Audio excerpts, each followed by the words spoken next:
it sucks that I'm at the point when I don't believe any official story, and it's probably detrimental to me because there probably is stuff that is true. But I'm sorry, you lied to me so much. Anytime something happens, I won't believe it. Now you're telling me there's aliens? Yeah, f you. That was cool 10 years ago. If you tell me there's aliens now, like, I got all that shit going on, man. I don't care. Tinfoil hat. Oh, what the f are you guys even talking about? Global controls will have to be imposed, and a world governing body will be created to enforce them. Welcome to Tinfoil Hat. We go deep, homeboy. Aaron, open your mind.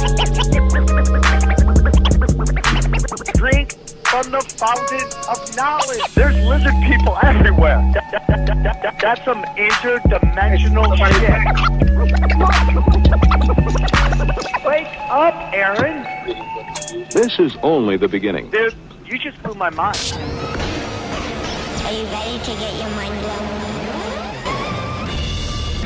Revolution will be podcasted. All right, welcome to Tinfoil Hat live from the Wise Wolf Gold and Silver Studios. That's right, go to Wolfpack Gold, use promo code Tinfoil, and you too can get in on the Precious Metals game for as little as $50 a month. That's right, Sam Tripoli .gold, promo code Tinfoil. Very excited to have these guys on. It's been years in the making.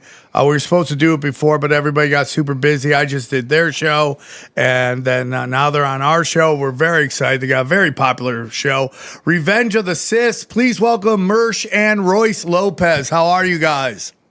Thanks for having us, man. Yeah, man. Thanks for having us. Finally, years and years later, we're here. Yeah, we made it happen. I went to the comment section of my appearance on your show. Guys were like, "Kid, man."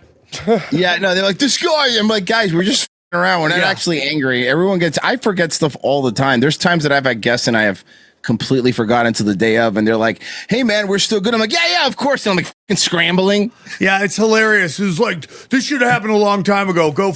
I'm like, okay, dude, it's life. We're here.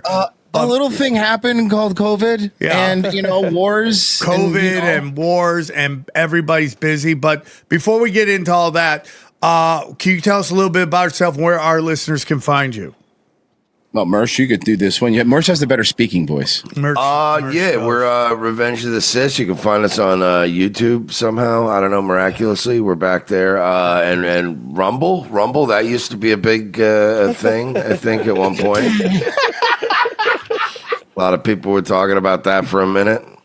Dan Bongino's home base. Yeah, I feel like you guys were crushing it on there for a while. I go over there, I go, holy cow, these guys are getting big numbers. That's great. And we the problem is there was a point a couple things happened. There was a point in time when everybody was getting kicked off of YouTube, and look, all these channels were streaming over there, so you had a lot more people, and especially during elections, dude, it's all political and stuff like that. But then what happened with Rumble, at least in my opinion, is like it became a right-wing platform, and it shouldn't be. It should just be a video platform that has cat videos and also politics. They're starting to do that. I think they're doing something very smart that Rockfin didn't. They are bringing on the cat videos. They are bringing on the prank videos. They're bringing on the bikini chicks, which is smart because you just become like this echo chamber. So I've been seeing a lot of that. But Rumble is the one that has to upload that. Because, I mean, as a cat person, why would you go from YouTube just to Rumble? Well, I have my theory that Rumble, I've told this to Johnny before, that because of Palantir, I think Rumble's positioned pretty well. I mean, unless the CIA runs Palantir, which is definitely on the table, but if Palantir takes over, then Rumble's going to have the juggernaut behind it. Hey, Sam, when? Not when? Yeah, come on, when? Come on, dude. What's some wins we have that haven't happened? Like, everything sucks now, you know? Everything sucks now. Yeah, they replaced Tulsi Gabbard with a multi-level marketing guy. So, like, I mean, at this point, what are we doing, What are we doing? That is crazy. That is wild, actually. Is this the craziest heel turn you've ever seen? Yeah, dude. Yeah. I mean, when you look at a guy's, like, absolutely, like, look at the list of things he said he was going to do, and then he just was like, yeah, not only am I not doing them, I'm going to do the total opposite of all the things I said I was going to do. Yeah, it's pretty much the worst. No, and then call you a loser if you don't like it. And you're like, oh man, this is like I've had girlfriends like this. So like, what do you do here? It is crazy how like the Trump derangement syndrome is kind of for people who are behind Trump still. Like that's the ones with the real derangement syndrome. It's like it's really out of control, dude. Yeah, I see it. I'm most surprised by how few comments we see about that. You see one like every couple episodes, somebody's got, oh, this is the latest podcast infected by Trump derangement syndrome. But anybody who actually believes the things that he said he was gonna do has to be disappointed right now. Right? No, it's a cult. It's a literal cult. Whoever's with him now is like a cult. And they can't escape it. And the problem is they can't escape it. And like, so what happened to people like Bongino's a great example of what happened to him. Like, he was big truth teller on Rumble and all this stuff, blah, blah, blah, blah, blah, whatever. But then once he comes back after finding out that he covered up for the Epstein stuff and he lied about all that stuff, now you have the problem is people like that have no choice now. But to be Mark Levin's a genius, and you're like, wait, what? Are we really? Is it what we're doing now? So I have to. Dan Bongino's doing like air karate now. Just talking about the black pillars.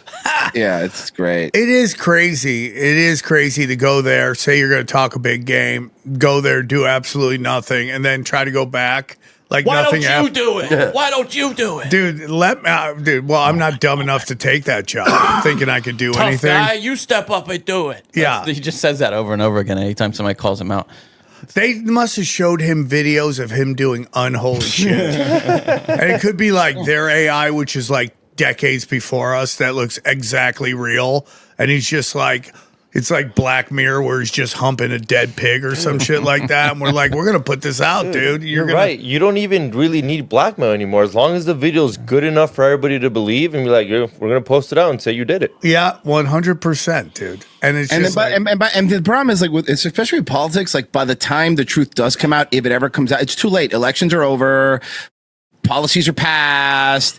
And that's the issue. And you don't trust anything. And it's like, I will say this now, there's a lot more people saying, why don't you do it? But a lot less people calling us conspiracy theories. And I think conspiracy theorists, and I think that's hilarious.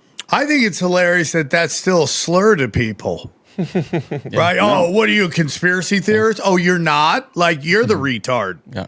I had a buddy the other day who I love with all my heart, but I forget what the term is, but he's like, you got to watch, you don't connect dots, it's not there. I'm like, this show's 10 years old, dude. It's been around for a long time. It's top 100 in comedy on Apple. If it was like, if I was more wrong than I was right, I wouldn't have a show anymore. People would be leaving me like Ben Shapiro. And, once you fake the funk on a nasty dunk, people are like out on you. They're fucking done. So it's like, I'm not connecting dots. It's just, you haven't heard this. Like, it's crazy how if you don't know it, it means it's not real. Yeah. Right? Yeah. Well, Ben Shapiro's still in the denial stage. Where it's like, no, actually, folks, the reason we're not making any money is because everyone's anti-Semitic. And I'm like, all right, Ben, like, I get it, but Mersh, when are you gonna rally your people to wake the fuck up and stop being retards? When are you My people? Yeah, aren't you Jewish? Aren't you gonna lead a charge? No, I'm Irish. I just look very Jewish. Oh, I thought you were Jewish. No, trust me. You think I'd be doing this? You gotta be slumming it with this guy? Yeah, you're right. He'd be on the front page of Rumble. Mm-hmm. Yeah, you gotta get on that front page or else it's hard to get. Yeah, it's rough, dude. It's rough if you're not up there. Oh yeah, dude, it's crazy. Yeah, it's just nuts with this integration of the Israeli military and the U.S. military. That's the craziest shit I've ever heard in my life. Like, even crazier than assassinating JFK. Like, but be like, hey man, you wanna? Hey, I know everybody fucking hates us right now, and I know listen, Israel's, if you take the poll right now, is known, not a lot of people like them.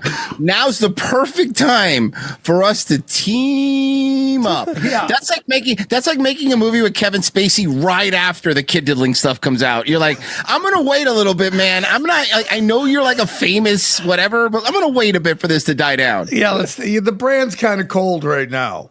The brand's kind of cold, and it's just crazy. This like, I feel like we're entering, and you guys have been really like press. I feel like I've been watching your guys' journey for a while, and you guys kind of have like, I feel like you guys started out one way, then kind of went to the Dabbleverse for a little while, and you were like, oh, and then you guys, and I watched it happen. I thought it was so amazing. You like pull yourself out of the Dabbleverse, which is like so hard to do. And if you don't know what the Dabbleverse is, you're a better human being. If you don't know, you're living life. Yeah, it's like it's not only the Dabbleverse, dude. I'm gonna set the record straight here. We created the Dabbleverse by mistake. We were the first people because Stuttering John is retarded. It's great, dude. He just left you, dude. Does he do that live on the show? This is normal. You're looking at a normal show. This is actually pretty much probably cat related. If I had to guess, I figured something. I knew it was. It's gonna be cat related. Yeah, no, but the Dabbleverse thing's so funny because the Dabbleverse thing started as we just fucking rip on stupid people, and Stuttering John had something dumb, and we were making fun of him, and he got pissed. And he sent, pretending to be a lawyer, he sent me a DM being like, we're going to sue you. And I'm like, what? Yeah. For what? And then, we made fun of him for a while. But then after a while, it kind of became this weird economy. It is an economy. I don't want to be here. This is cringe. Honestly, look, here's what I call it. And no offense if you're into the Dabbleverse, but this is my opinion. The Dabbleverse is basically just like a whack bag retirement home.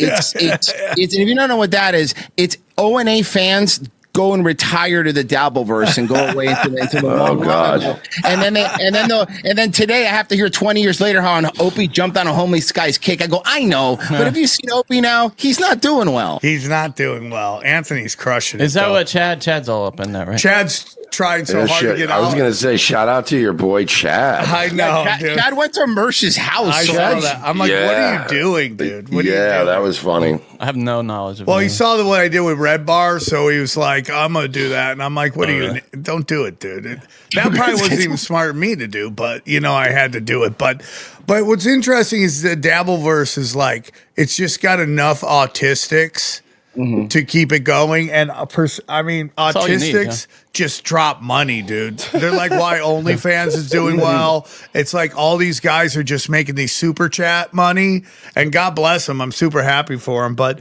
it's a hard thing to get out of. You make just enough money that you can pay your bills, and some people are crushing it, like Kevin Brennan's crushing it. But a lot of these guys are just making enough money that they can't leave.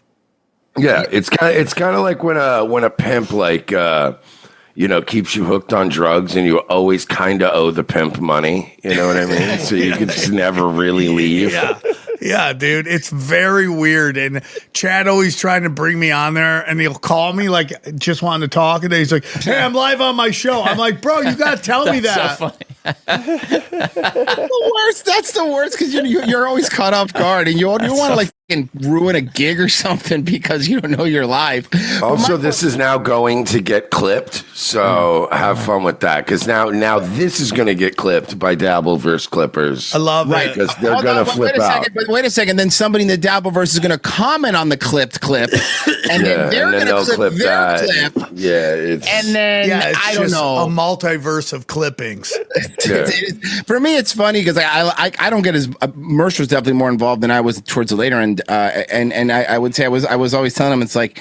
It just feels like a lot of people with gray pubic hair acting like teenagers, and I don't know how to handle that situation. I don't know.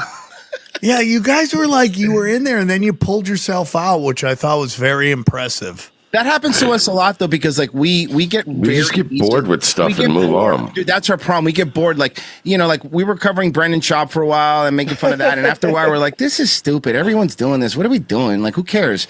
We made fun of Stuttering John for a little bit, and then it was okay, we weren't going to his house and stealing furniture out of the garbage pile and stuff and bringing it up on stage.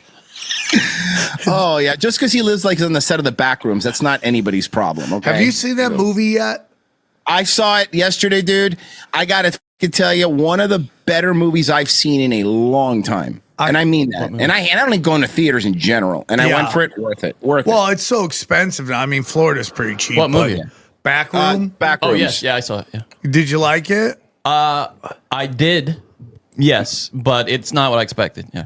Okay, because I would say it's not what you expect. Yes. Really? Well, what'd you expect? Well, I expected more of just straight horror, sci-fi horror, and it was a little more psychological horror and kind of it wasn't the mechanism behind it wasn't what it was just a little. It has nothing to do with the YouTube videos. It does. Here's the thing. It's literally in the same, I guess, universe. People show up from the YouTube video for sure. Yeah, and I do agree with you. I'm more of a fan of I like psychological horror more than I guess gore and kind of that kind of stuff. So you're right. There wasn't as many jump scares as you would expect, but. Well, no, there were even what they had were too. I hate jump scares. If you can't scare me without Johnny gets scared. Well, no, I just don't. It feels cheap to me. I've always thought, jump scare me. You know why I like it? Here's my brain, because that movie cost $14 million to make, and it made $81 million. That Obsession movie cost $750,000. It made I don't know, even more. It's one of the top grossing films.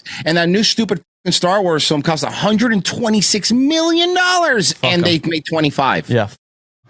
I mean, the Obsession is fantastic. By the way, is it good? Is it that good? So good. It's so.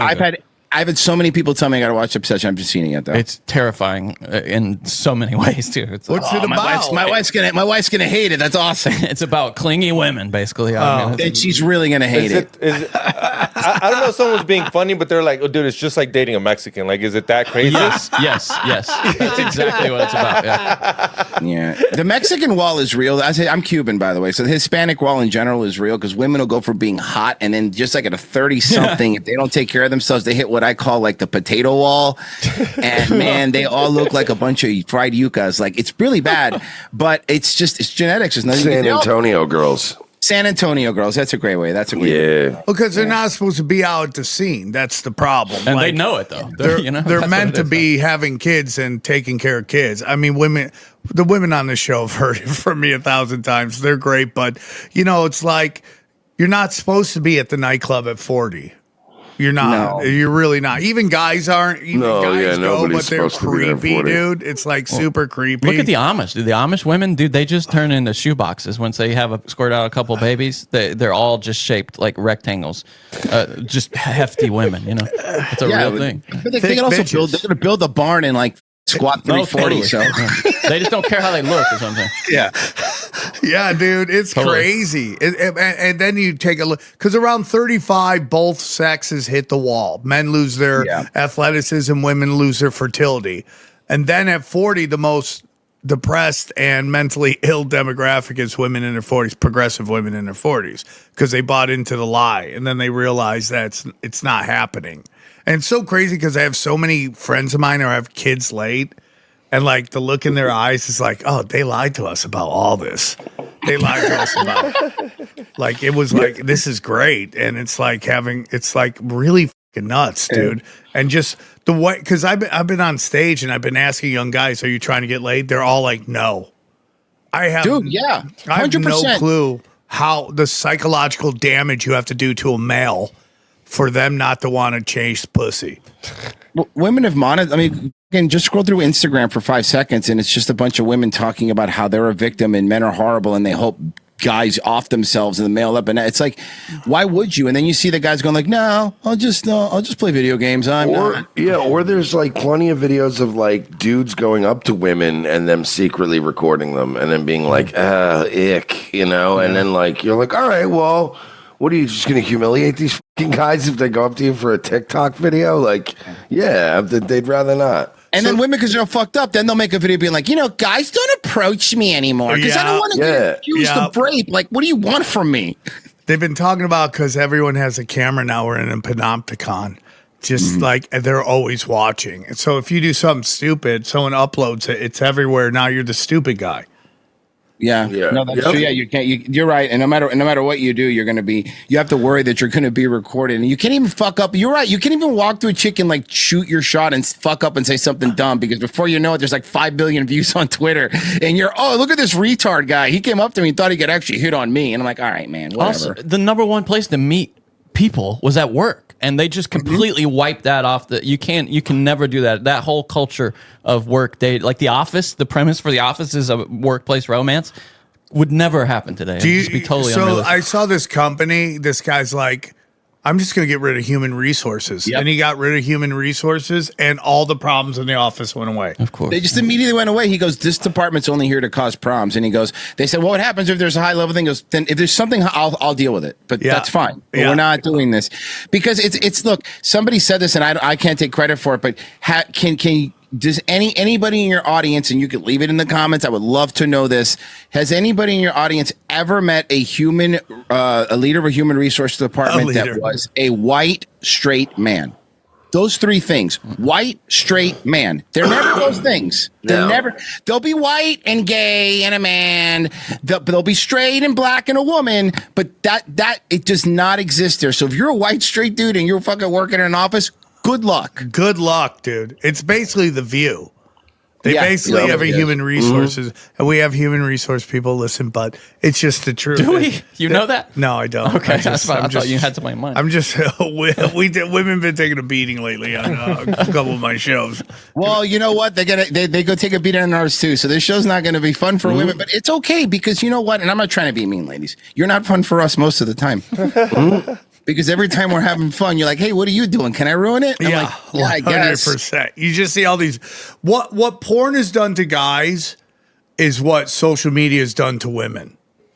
Like, it's just warped their reality. It's warped men's reality about sex. It's warped women's reality about just perception of everything. Like, women used to have a thing where they would sit down and gossip with each other. That's gone. Now they just get on TikTok and give away all the secrets. Yep. And nobody wants, and it's just, so this chick goes on a date with a Pittsburgh Pirate, which is barely a pro athlete. Right? They got one pitcher, and then everybody else is passing through. Right? You're better off dating a Savannah banana. Yeah, 100%. Yeah, for real. Actually, yeah. 100%. Pay-wise. So, you know, she goes on a date. And she's cute. I mean, I'm 53. Every girl in 20s is cute to me. It's like really hard not to be cute when you're this age. I used to watch male comics who were in their 50s just blush over these mediocre 20-year-old female comics. Like, oh, dude, she's really fine. No, dude, you're 50 and she's 20. That's it. You're just giddy that a 20-year-old woman's talking to you. So, you know, so she's cute, right? She goes on a date with a pro athlete, and he's like, "You want to go back to my place?" And she was just like, "Oh my God, I can't believe you're doing this!" And she runs to the internet and tells everybody the story, and she instantly gets pounded on. Good. She gets annihilated, and she blocks all of her. She blocked everybody. She puts it on private everywhere. It's like nobody wants to hear snitching. Nobody wants to hear it. It's and gross. again, dude, if a fucking professional athlete is getting really think about it. You're talking about real problem for real normal guys. If a fucking, like you said, it's a Pittsburgh Pirate, but still a major league athlete is getting turned down.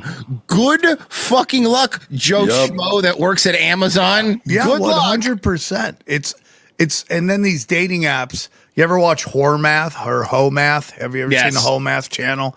And he breaks down everything because he's like a mathematician. He breaks it all down. And he said, so studies have come out that 100% of the women find 80% of the men ugly, not even like unattractive or not cute, ugly, which means 100% of the women are fighting over 20% of the men.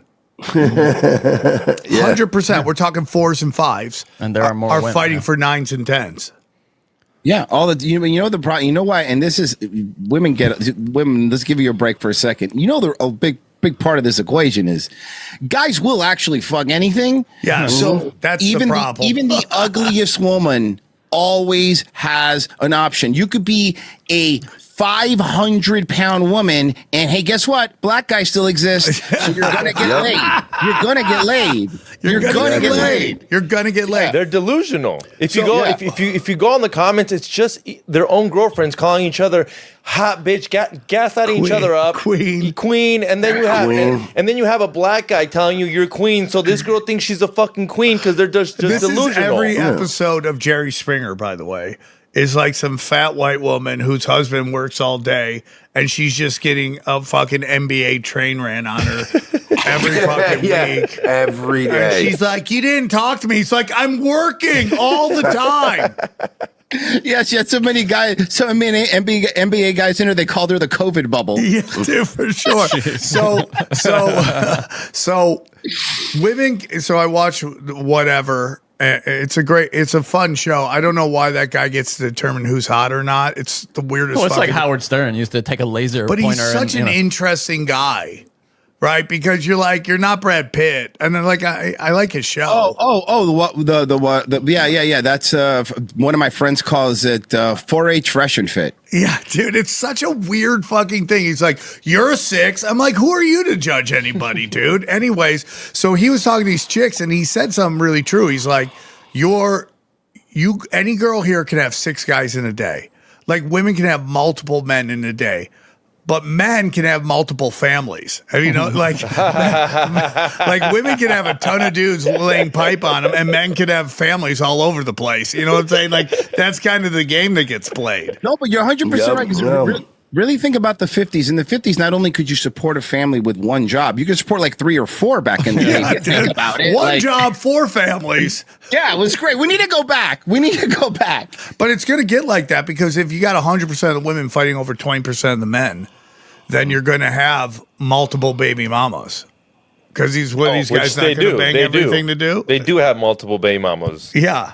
Like multiple. Yeah. I posted today. I saw a video on Twitter today of this woman who's living in a hotel and she has 7 kids from 7 different baby daddies talking about how hard it is. That's insanity, dude. That's good for her for bringing them all to. I mean, do you know how many abortions happened in 2025? 70 million around the world. Think about that. Those are just the ones that are on paper. Yeah. I mean, if you really think about it, those are the ones on record, you know? It is crazy. So let's get into some stuff I saw you wanted to talk about. Thomas Massey, your thoughts on the whole Thomas Massey thing and Thomas Massey himself. Do you trust this guy? Is there anything about him that makes you nervous? Or are you thinking that this was a legit coup to take him out and replace him with a Zionist? Do you think that's all real, or is it another part of the theater game that's going on? No, I liked Massey. I don't like trust any of these guys 100%, and I don't trust, I don't think any of them are like our heroes or anything, but he was like the closest we had to like an old school, like shut it down kind of politician. And yeah, they railroaded the guy. They spent like a lot of money to railroad this guy in a tiny little district. Yeah, I mean, at this point, it's like, again, it's not one of those. They'll call. You see it on Twitter. They call you anti-Semitic by if you go like, AIPAC bought this election, and you'd be like, that's anti-Semitic, and then AIPAC will tweet out, we totally bought this election. By the way, guys, it was absolutely we did. So well, can I just say, God bless him though, because he's out. He's smashing Marjorie Taylor Greene now. He's out on boats. He's not even hiding it anymore. Like. He's just going fishing and drinking and stuff. All of that. He's already doing Massey 2028. But to me, it's not even so much about whether you like Massey or not like him. It doesn't really matter. I liked him. My politics definitely align more with him. More like old school Ron Paul libertarian mindset.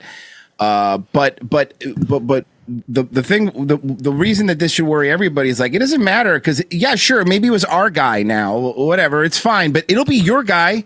That's it. They do it to Bernie Sanders, like, and it's when it's your turn, you can't complain because now we've said it now. We've said it now that you can, with 3 billionaires in Jewish money, buy an election for somebody who would have never lost that, who never would have lost that seat ever. Nope. No, I agree, dude. Guys, listen, real quick, I want to tell you, man, they're just going to print money. I mean, Trump wants to give Iran $300 billion. What do you think that's going to do to your dollar? You got to solidify your cash, and the best way to do that is precious metals, okay? And there's one place to go and one place only, and that is Wise Wolf Gold and Silver. That's right, Wolfpack Gold. Let me tell you about Wolfpack Gold. If you're paying attention, you know that de-dollarization is real. Fiat is fake, and you don't want to be left holding the bag when the dollar collapses. Gold and silver has been money through all of recorded history and are an excellent way to protect yourself from inflation and geopolitical turmoil. That's why I trust my friends at Wise Wolf Gold and Silver for all things precious metal. Veteran-owned and an A+ rating by the Better Business Bureau. No transaction is too big or too small, and you can even roll over your 401k or IRA into physical gold and silver. And if you think you can't afford precious metals, think again. With the Wolfpack monthly membership program, you can get gold and silver delivered directly to your door for as little as $50 a month. Wise Wolf Gold and Silver also deals in and accepts Bitcoin. So go to samtripoli.gold, promo code tinfoil at checkout to receive free constitutional silver. And remember, in the world of bulls and bears, be the wolf. As you know, I have 2 phones. I'm actually going to get a 3rd phone, okay? I was telling these guys about last night, and I don't want to spend a lot on this 3rd phone. That's why I want to that's why I'm going to get, I'm going to get Mint Mobile, dude. I'm tired of my charges going out of control. Mint Mobile, I'm telling you. Let me tell you about Mint Mobile. I don't know about you, but I like keeping my money where I can see it. Unfortunately, traditional big wireless carriers also seem to like to keep my money too, okay? After years of overpaying for wireless, I finally got fed up with the crazy high wireless bills, bogus fees, and free perks that actually cost me more in the long run, and I switched to Mint Mobile. Stop overpaying for wireless just because that's how it's always been. Mint exists purely to fix that. Mint Mobile is here to rescue you with premium wireless plans starting at $15 a month. All plans come with high-speed data and unlimited talk and text delivered on the nation's largest 5G network. Bring your own phone and number, activate via eSIM in minutes, and start saving immediately. No long-term contracts, no hassle. Ditch the overpriced wireless and get 3 months of premium wireless service from Mint Mobile for $15 a month. It's a great way to save money on your wireless program. What do you think, Johnny? Wireless is normally just a total ripoff, and Mint has kind of cut to the heart of that with this $15 a month deal. It's the best value in wireless. Johnny, you sound excited about it. I'm thoroughly intrigued by this offer, and I'm going to take them up on it right now. If you like your money, Mint Mobile is for you. Shop plans at mintmobile.com/tinfoil. That's mintmobile.com/tinfoil. Upfront payment of $45 for 3-month 5GB plan required, equivalent of $15 a month. New customer offer for first 3 months only. Then full price plan options available. Taxes and fees extra. See Mint Mobile for details. And the crazy thing is everyone's going off on Kentucky, but I don't even think it was Kentucky's fault.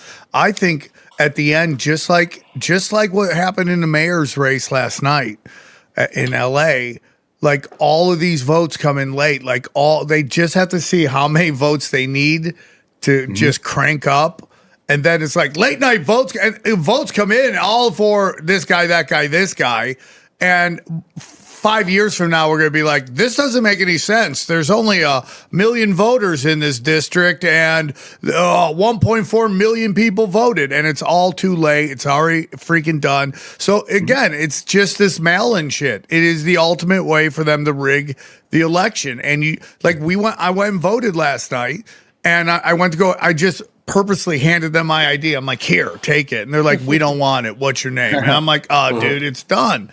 So Spencer Pratt, I was texting him all this shit to say because they kept hitting him all the time with you don't have any experience. I'm like, tell me, I don't have experience in burning down the city and exploding homelessness and turning LA into a crime den. I'm like, because that's their whole thing. You have no experience. I go, yeah, tell me you don't have experience in destroying the city.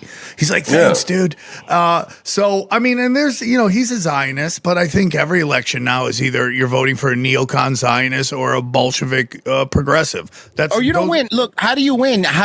That's I'm a big proponent. Yeah, the mayor of LA is gonna be pro-Jewish. I mean, this is where you're gonna have to deal. I mean, we live in Florida. It's the same thing. They always go like, "Oh, your governor's like so pro-Israel." It's like, well, if he wants to be governor of Florida, it's like whether you like it or not, it's Florida. You gotta play nice. So I mean, I don't know. Listen, I get it, but you can moan and whine sometimes. But for LA, if you live in LA, again, there's certain things that are on a tier list, right?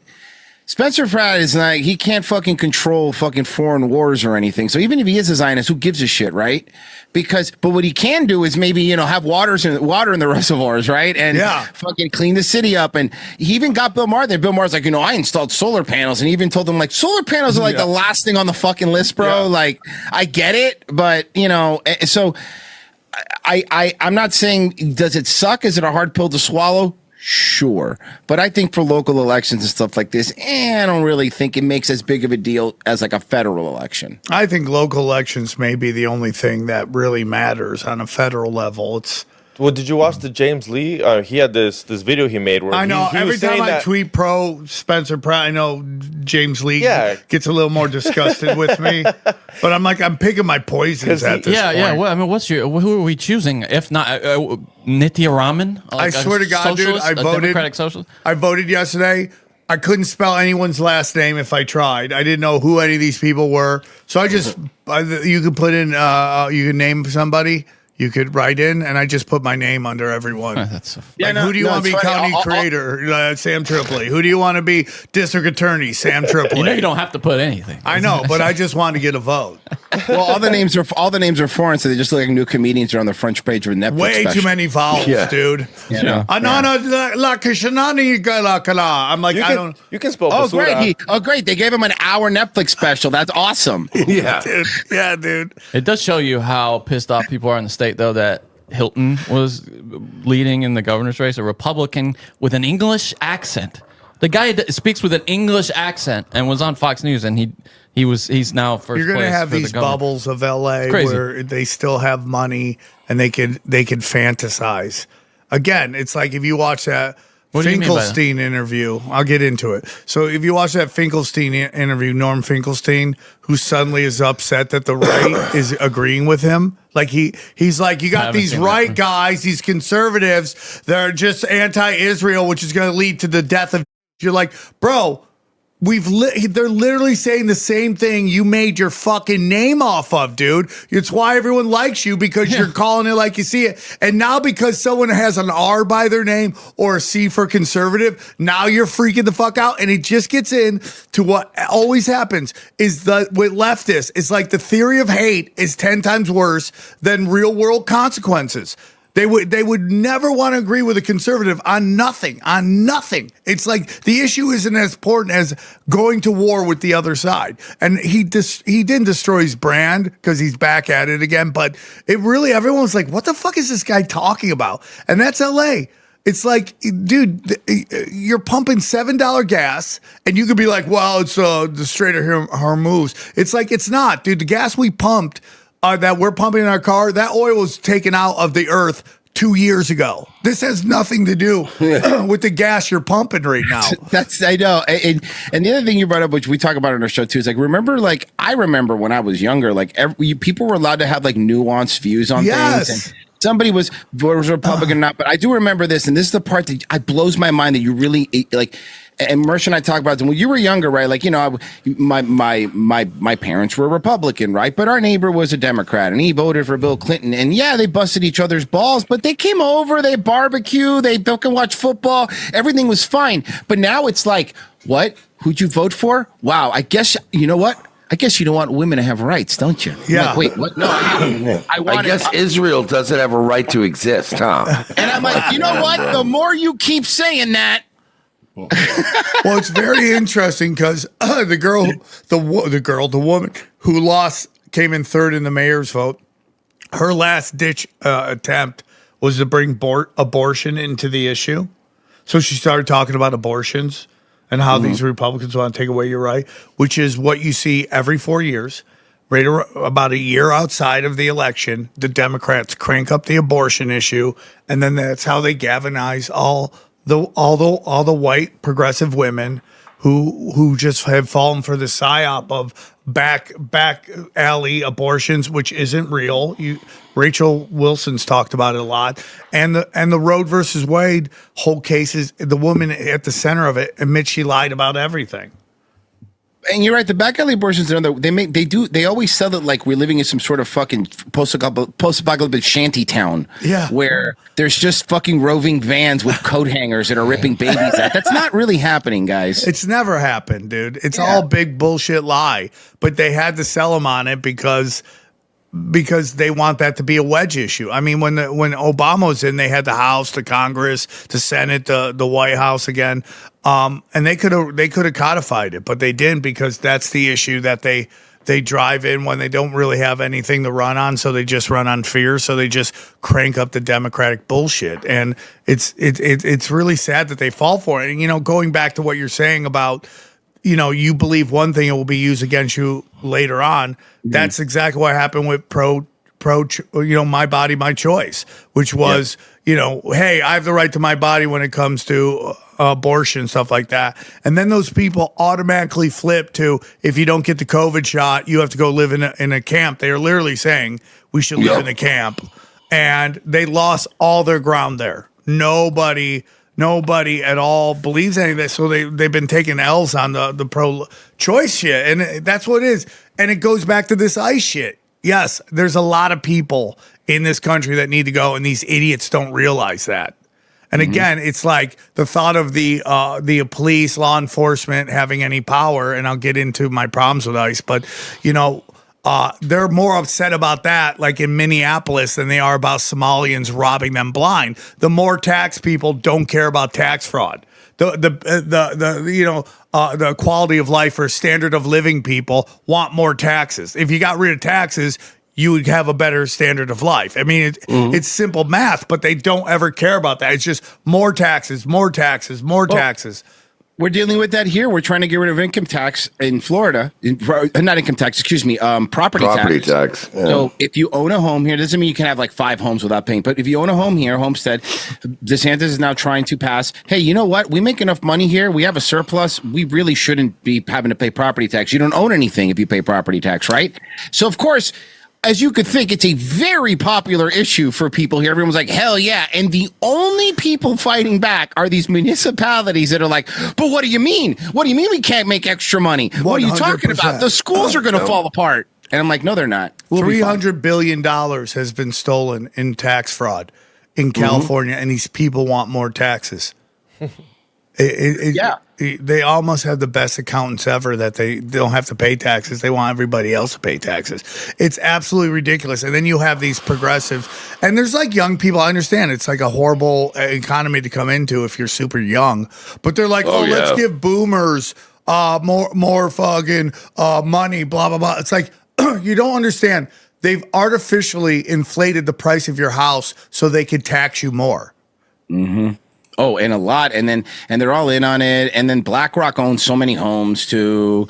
And this also falls under issues that nobody actually wants to take care of. Like everybody wants to feign, because, you know, now it's like, oh yeah, there's a lot of things we could do right now.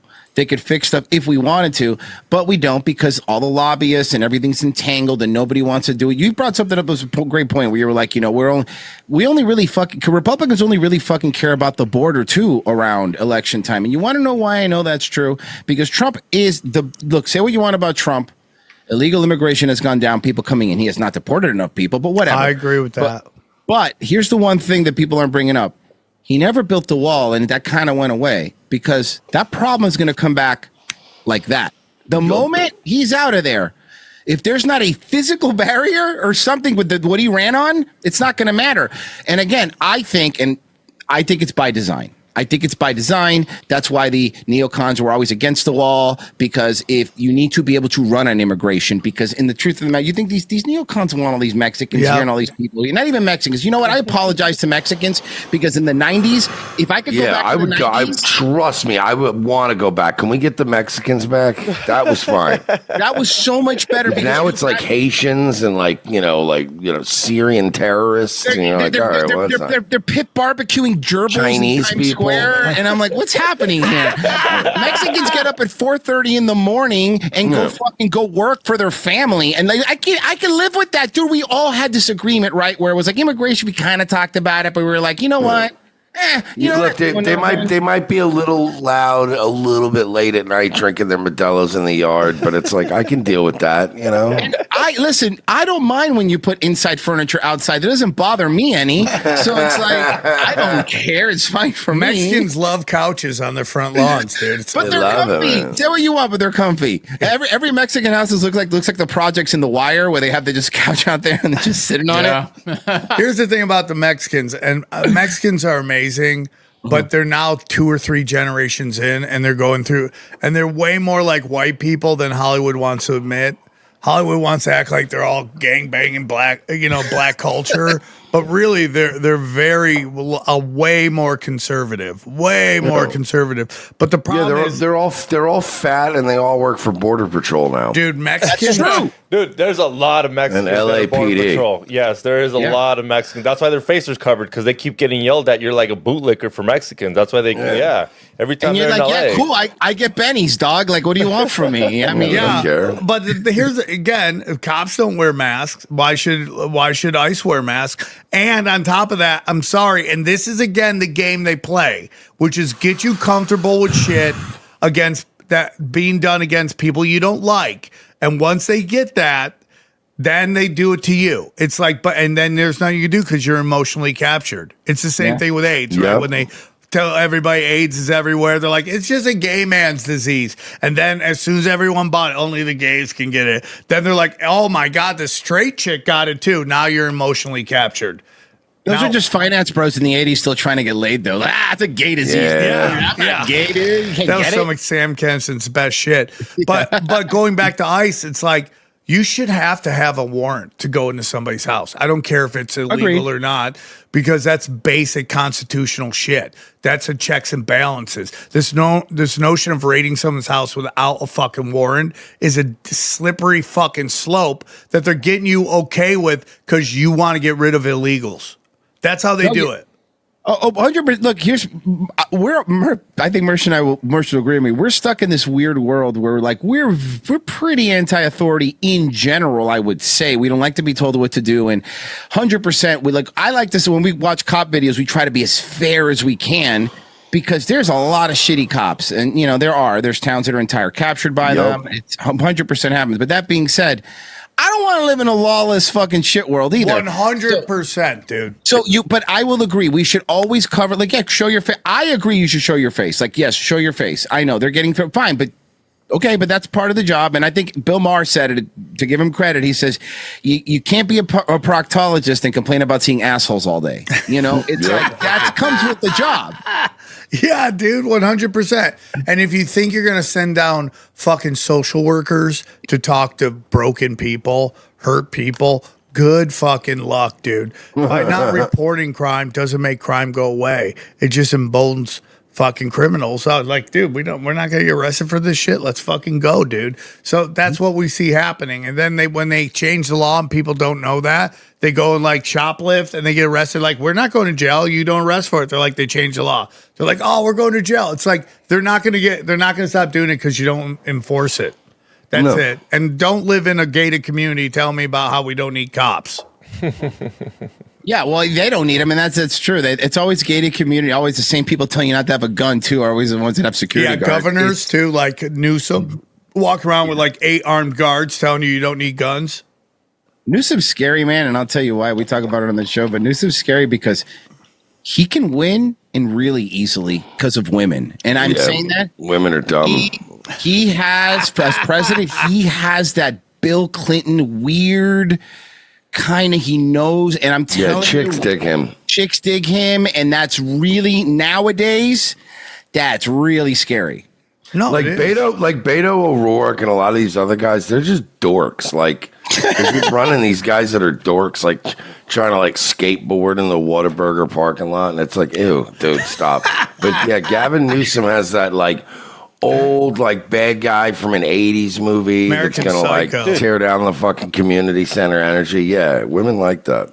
Say what you want about Patrick Bateman, but he crushed. So I mean, you know, and women will fall for that because it happens because he's one of those always like, you know, women's rights and abortion, man. There's worse than women that are pro-abortion are the dudes that use it to get laid, and he's one of those. You know, like, oh yeah, no, dude, women need to have abortions because mostly because dudes that do that have paid for several of them. So it's in their business interest to say yes. I agree, dude. I'm looking at Gavin Newsom's podcast, his YouTube page. He just interviewed what's his name, Andrew Yang, 6 days ago. I don't need my governor doing a podcast. Yeah, bro. I agree, but it's not doing that great. Like the numbers aren't crazy. I mean, he's doing it, and then he had like Ben Shapiro like 4 months ago, but I thought he let it go. He's still trying to push his podcast. Yeah, because they're like, oh, if Rogan can do it, I could do it, and they just so many people think that. It's the funniest like fallacy that people have is like, if Rogan could do it, I could do it. Three views, 4 views, 5 It's views. hard to get views, dude. There's so many people now. Even people that. Like now, you know, back in the day when podcasting first started, if you had some sort of establishment and stuff, you know, it's easier to build into. But now even established people going to podcasting and they're not doing well because it's a different world. People think it's a one way and it's the other. That kind of happened with, I don't know if you remember during COVID, but there was an invasion of like Hollywood stars on YouTube because they couldn't make their movies, right? Because of the COVID. So they figured, well, I still got to keep my face out there. And then you had like Jack Black playing Twitch games or something, and I'm like, oh, you guys want in this real bad, don't you? You guys want in this real bad, and they're gonna get it. And you know, I mean, the one good thing I will say that's happened, and we just talked about it with the backroom stuff and all that stuff, is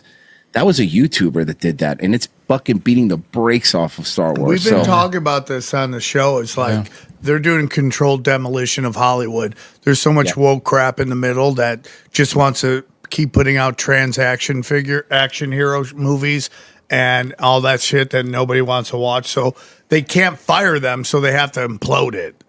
You know, so it just looks like it's a natural thing, and then they're going to build it back up. Guys, listen to me. Some people love THC, some people love CBD, but what if I told you you can get both those in the best product possible? And that's our good friends at Batch and their micro mints. Let me tell you about Batch and their micro mints. Micro mints take advantage of sublingual delivery. That means under the tongue. It absorbs there faster than a capsule or even a gummy, and you feel it. CBD plus CBG combination. Wow, that's what's in these micro mints. It targets both calm and mood, not just one or the other. And to be clear, it's not a crisis intervention. The goal is just to get to baseline, to chill out, you know? There's no grogginess, no dependency, no pharmaceutical side effects, and they have at Batch, and this is something they take pride in, fully transparent lab testing that you can verify. They also have CBD night gummies.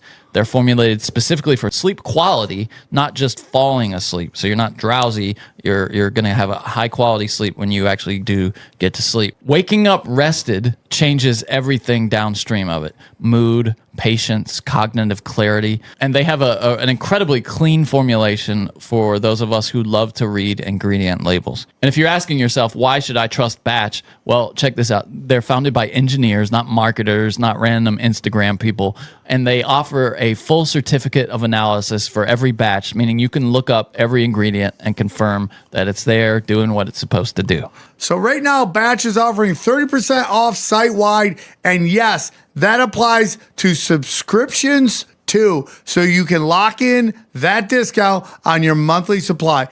So go to hellobatch.com/tinfoilhat and use the code tinfoilhat at checkout, and we thank them for sponsoring this show. There's a big rumor that they are set to reboot or like make a parallel dimension for the Star Wars franchise because they fucked Star Wars up so badly that the only I mean how else could they fix it? There's no other way. Yeah. Look, Star Wars is something where like I was a nerd as a kid, comic books. Like that was me growing up. I loved that shit. I was a real fat kid.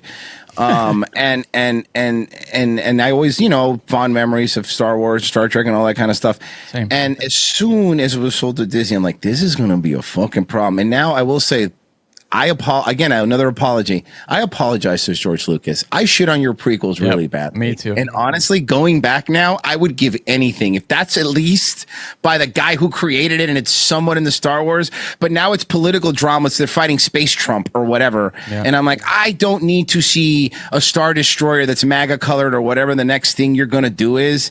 And now they're trying like, oh, we got to bring Gina Carano back. We got to bring it. Listen, guys. They burned the franchise. I don't think you could fix it. And to be honest with you, I think you're right. I don't want them to. For what? To do what? To go, hey, oops, guys, we're sorry. We're going to do it to get the same. Unless who are you going to bring in to write? There's no new. Look, back in the day, say what you want. But man, back in the day, bro, we had these fucking amazing Jewish writers that were in there, bangers after bangers. And now you have a bunch of gay, non-binary millennials in there who are just making everything about current topic. And then Star Wars looks like Euphoria. Yeah, but they got to do something though. They got to do something. They can't just let the franchise go. Yeah, you can't just let it go. So much for it. Yeah, and it's a cash cow in the parks.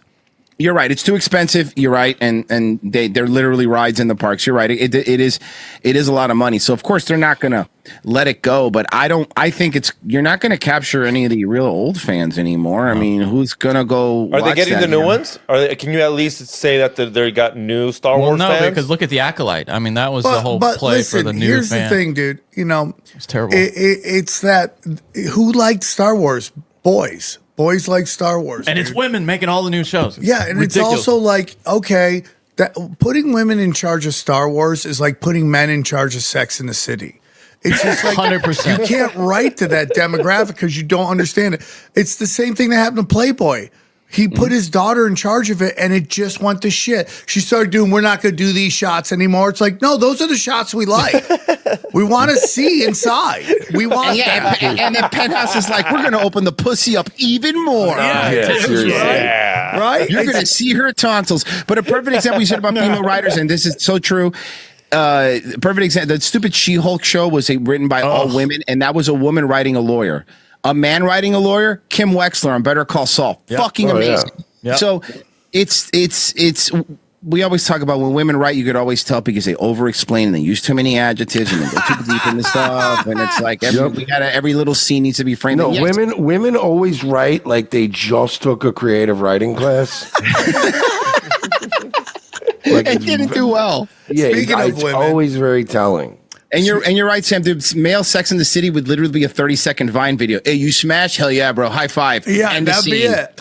Show's over. That'd be because guys are going to be like, oh my God, can you believe Cindy was? No one cares, dude. No one fucking cares. When I see a straight male, I'll even take black male, straight male, like that we know straight. We're like not down low brother, but we know straight. On The View, I'll know you're serious about diversity. I'll know you really want all voices to be heard. That show's been running for 30 years. It's never had I think Lance Bass was on it for like 2 seconds. Was he? I don't even remember. If you could pick the black guy, like who would it be? Like someone like 50 Cent? Michael Strahan. Tracy Morgan. Okay. Boozy. Someone fucking crazy. Boozy would be great. Someone fucking nuts. I want crazy straight black dudes like, nah, man, you can't be transing your kids, dog. DMX. You gotta get bring back DMX. DMX would have been great. The only real one, he would have been amazing. All right, DMX would have been slapping bitches. He was wild. He was great, dude. He was great. You see all the old videos of what they've taken from us? It's just like all that male energy is gone. Everything's gay, dude. Every time I watch like a rapper now, they're all gay guys, and I'm like, what is this? What are we doing? Does that guy have a perm? Yeah. I would like the Jared Curl to come back. That'd be fun. Let's get into Erica Kirk. You wanted to talk about that? That TP USA is a dead brand.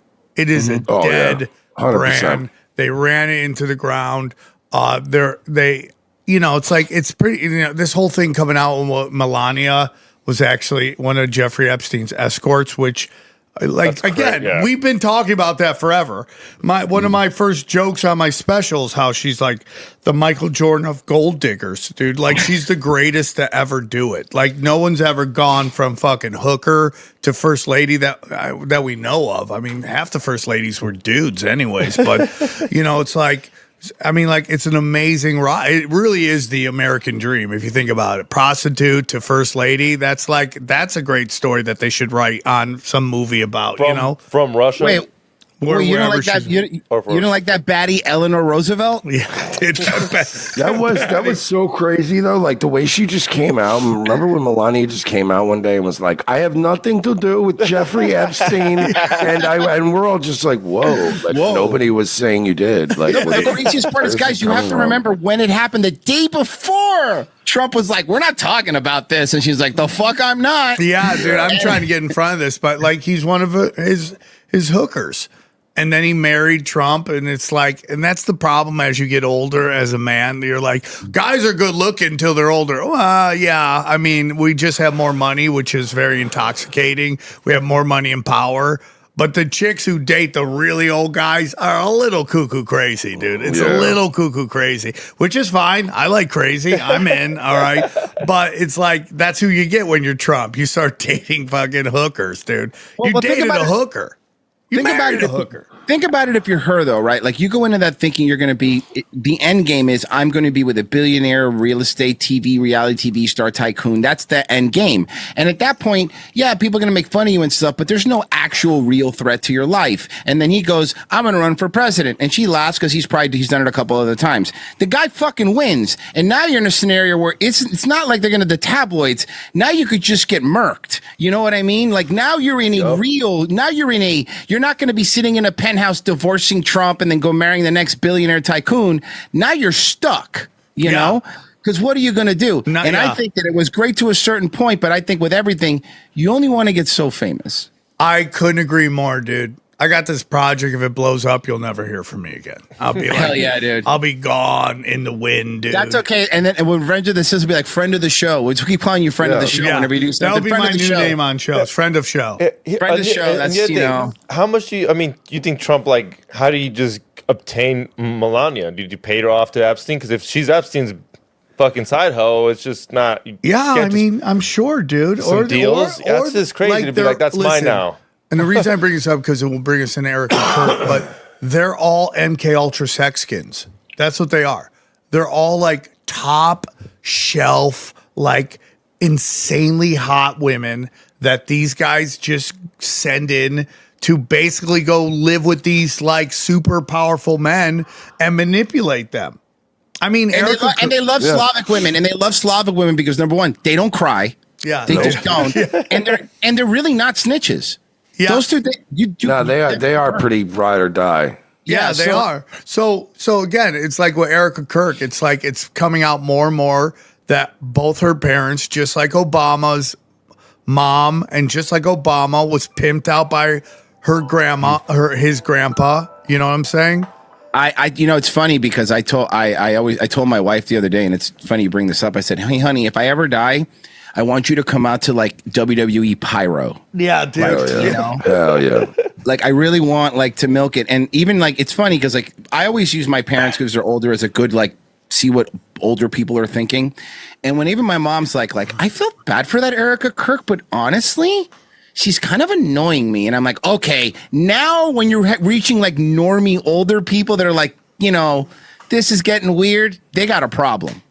Well, I mean, the boomer generation, like, they got psyop so much they destroyed everything, right? Yeah. And you just hear them like they're really like, we gotta get these nukes away from fucking Iran. Like, Harlan Williams is one of the funniest people on planet Earth, but watching him on Rogan, I'm like, bro, what are you saying, dude? Like, it's like you're worried about a country that Netanyahu has been saying for 20 or 30 years is going to get nukes and still doesn't have it. Like, at what point do you not go, maybe this isn't real? I mean, how many times can the boy cry wolf before you stop thinking wolves are coming? Turns out 109 times. Yeah.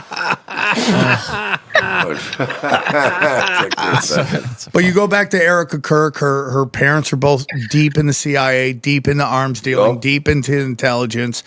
And they just basically churn their daughter out, dude. And it's funny because if you go back to Melania, you know she's a shady ass person because they put out a movie about what a good person she is. That's what Hollywood does. Like, look at this wonderful, and they're just the shadiest people you've ever met in your life.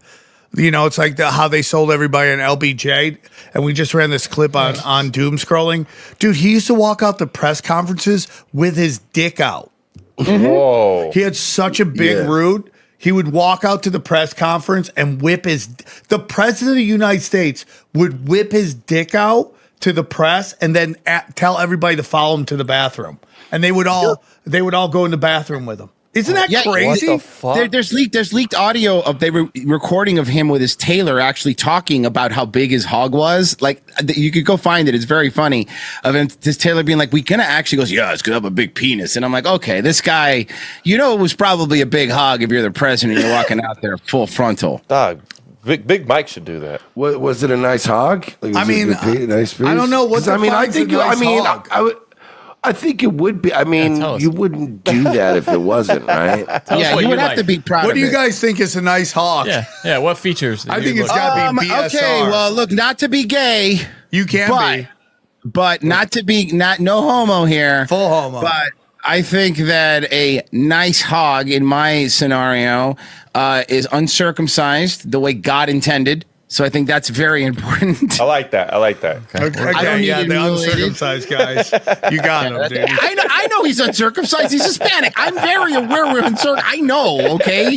And it's not anything other than our parents loved us. Over here, dude. Our parents loved us. I also think it's got to be a little bit it's got to be a little bit full when it's flaccid. You know what I mean? You don't want one that's like shriveled up because if you're walking through, and flopping around. I think balls also, like, if the balls are too big, it's like, ugh. Ball should be because you don't want them to. It's like your feature act. You don't want them to overshadow you. You want them to be funny, but not too funny. Right. So your balls can't hang over your dick. You can't have just a beanbag down there. Yeah. No, because the smaller the potatoes, the bigger the steak looks. Yeah, I call it ball shaft ratio. Okay. You got to have a nice BSR, dude. But I mean, I measure my dick from my tailbone. So, yeah, me too, dude. I measure my dick from the other room.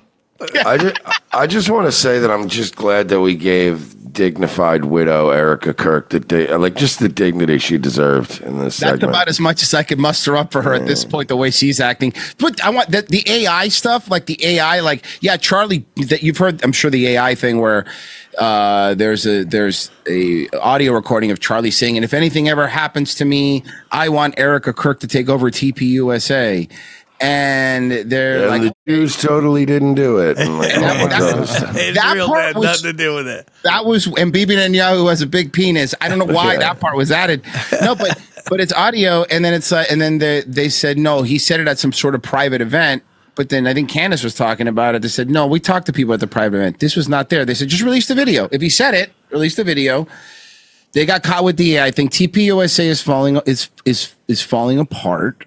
Because, and again, man, are we going to believe that Charlie Kirk, women shouldn't work, women should be at home, they shouldn't run major? That's how we always talked. He was always that way. Women should be at home, women shouldn't do this. Was like, except my wife. And also, if you're a wife, right, and your husband, and let's say you're a husband, right, and you get murdered because of the job you're doing. Do you really want your wife to be put in that same fucking position with your kids? Like, that sounds crazy to me. That's a great point, dude. And I don't think he would have done. I mean, I don't know. Of course, I don't know Charlie, but that doesn't sound like it. Even forget Charlie. Any normal dude who loves his family, like if it happened to me, I wouldn't be like, no, you take over. No, why would I put my wife in that position? Was she part of the show at all before? Like, was she ever like co-host, or would she show up? Like, no, she would pop in once in a while, but she was never like. She was just Charlie Kirk's wife. And it gets really weird because we never see the kids. We never seen their faces. We never seen anything. Now, supposedly, Charlie's mom has the kids, which is convenient. Not that they're never around. It's like, so if we go, how much of this is a facade? How much is this a theater? Then you got to ask, how much was Charlie Kirk in on the theater? Like, did he realize that she's an MK Ultra sex kid and set in to seduce him? Are the kids real? If the kids aren't real, he's complicit in a lie. So it's like, how deep does the rabbit hole go? Well, a lot of stuff changed with Charlie. Remember, I mean, when we used to cover Charlie on our show, he was very, very like hardcore pro-Israel, like to the point where Nick Fuentes was like following him around places trying to debate him. And over time, I think that it's very possible that when he got into it, their views were overlapping. I don't know, but over time, something changed. Like even before all the whole leaked text messages, and before he died, even Mersh and I were watching, like, did Charlie Kirk just say that about Israel? That's weird. He doesn't. Yeah, he started saying some shit that was real out of pocket. And then we were like, okay, kind of base. Where is that coming from? And when Charlie Kirk says it, Mr. Pro-Israel, we used to make fun of him because Charlie Kirk had a very famous quote saying that, America's an idea, but Israel's an actual place. Is an actual quote he said. Like, that's the level of brainwashing that he had. That is so retarded. It's unbelievable. Yeah. So is it past me that Charlie Kirk was brainwashed? Yeah, probably. I mean, who isn't, Do I think the kids are real? Yes. And here's why. Only reason. Because if you are going to compromise somebody, having actual children with them really lets you control them a lot more than if you don't. I think that's just how I think they operate. You have something to hold over somebody's head. Not that I'm saying Charlie Kirk was completely innocent, because like I said, I don't think anybody is completely innocent. But there are people. I think there are people that get into something not for good reasons, but when it gets too dark, even they go, you know what? I signed up for rah Israel, but not for what we're doing, Yeah. So the question becomes this. It's who took him out. I mean, there's some really great guests we've had that are going around and it's like, it's Tyler Robinson. It's Tyler Robinson. You're like, well, nothing really adds up that says it's Tyler Robinson, except for the FBI telling you it's Tyler Robinson. And, to the point where you wonder if they're doing nonlinear warfare and purposely making the investigation so bad that the conspiracy theorists end up questioning it, and then the normies just end up deep-throating it because they all love authority. So it's like, I mean, it's so bad. The AI, I think the AI they have is so good that why would they put out where he's running across the roof and the shadow disappears? Like, why would they do that? Why would he have the gun in his pants and then still jump down and he's able to, bend his legs and then suddenly the gun is flopping or whatever they're saying is happening and it makes no sense. And then he undoes the gun and dismantles it, and then he runs somewhere and puts it back together and then leaves it there. It makes no fucking sense at all. And then they're like, oh, Charlie Kirk is his bones are so dense that the bullet didn't go. Then the next day, Tyler Robinson is like, they put out a picture of him literally in front of the Man of Steel. They call them Superman neck. This is something else that now has been discredited. When this first happened, we covered it on the show. I remember saying that, the doctor and Erica had told the kids that, thank God that Charlie had Superman's neck because it stopped the bullet and saved people's lives. And now I think Erica came out and said, like, no, well, the doctor went rogue and he said that I didn't actually say. It's very weird, like a weird kind of like. It was set up in a way where people go like, oh, you don't believe that other people died. Look, with the Trump one's another one. I mean, listen, would I sit here and believe the fucking narrative of Tyler Robinson more if we didn't have Trump just like ignore his assassination attempts like they were no big deal? When if Thomas Massey just doesn't agree with Epstein, it burns down an entire fucking state, the whole district. Yeah, I mean, I think that's where we're at. But do I think Tyler Robinson did it? I mean, maybe involved sort of. Do I think he did it alone? No fucking way. I'm sorry. You're not going to sell that to me. And then all those dudes. Remember all those merch we covered? Remember those comments in his YouTube chat that were like, "Yeah, dude, you should totally do it. Fuck authority." Like, and then they asked Cash about that. Like, hey, what was that about? And he's like, nothing. Yeah, no, I never said that. That was nothing actually. And you're like, okay. I mean, and Kash Patel was probably fucking drunk in his office. They had to use a fucking jaws of life to get him out. So he's not paying attention. And why the fuck is Utah police? The FBI is doing this weird thing where they're not involved, but they are involved. Kind of take the heat off of them, but also kind of control the narrative and not release anything.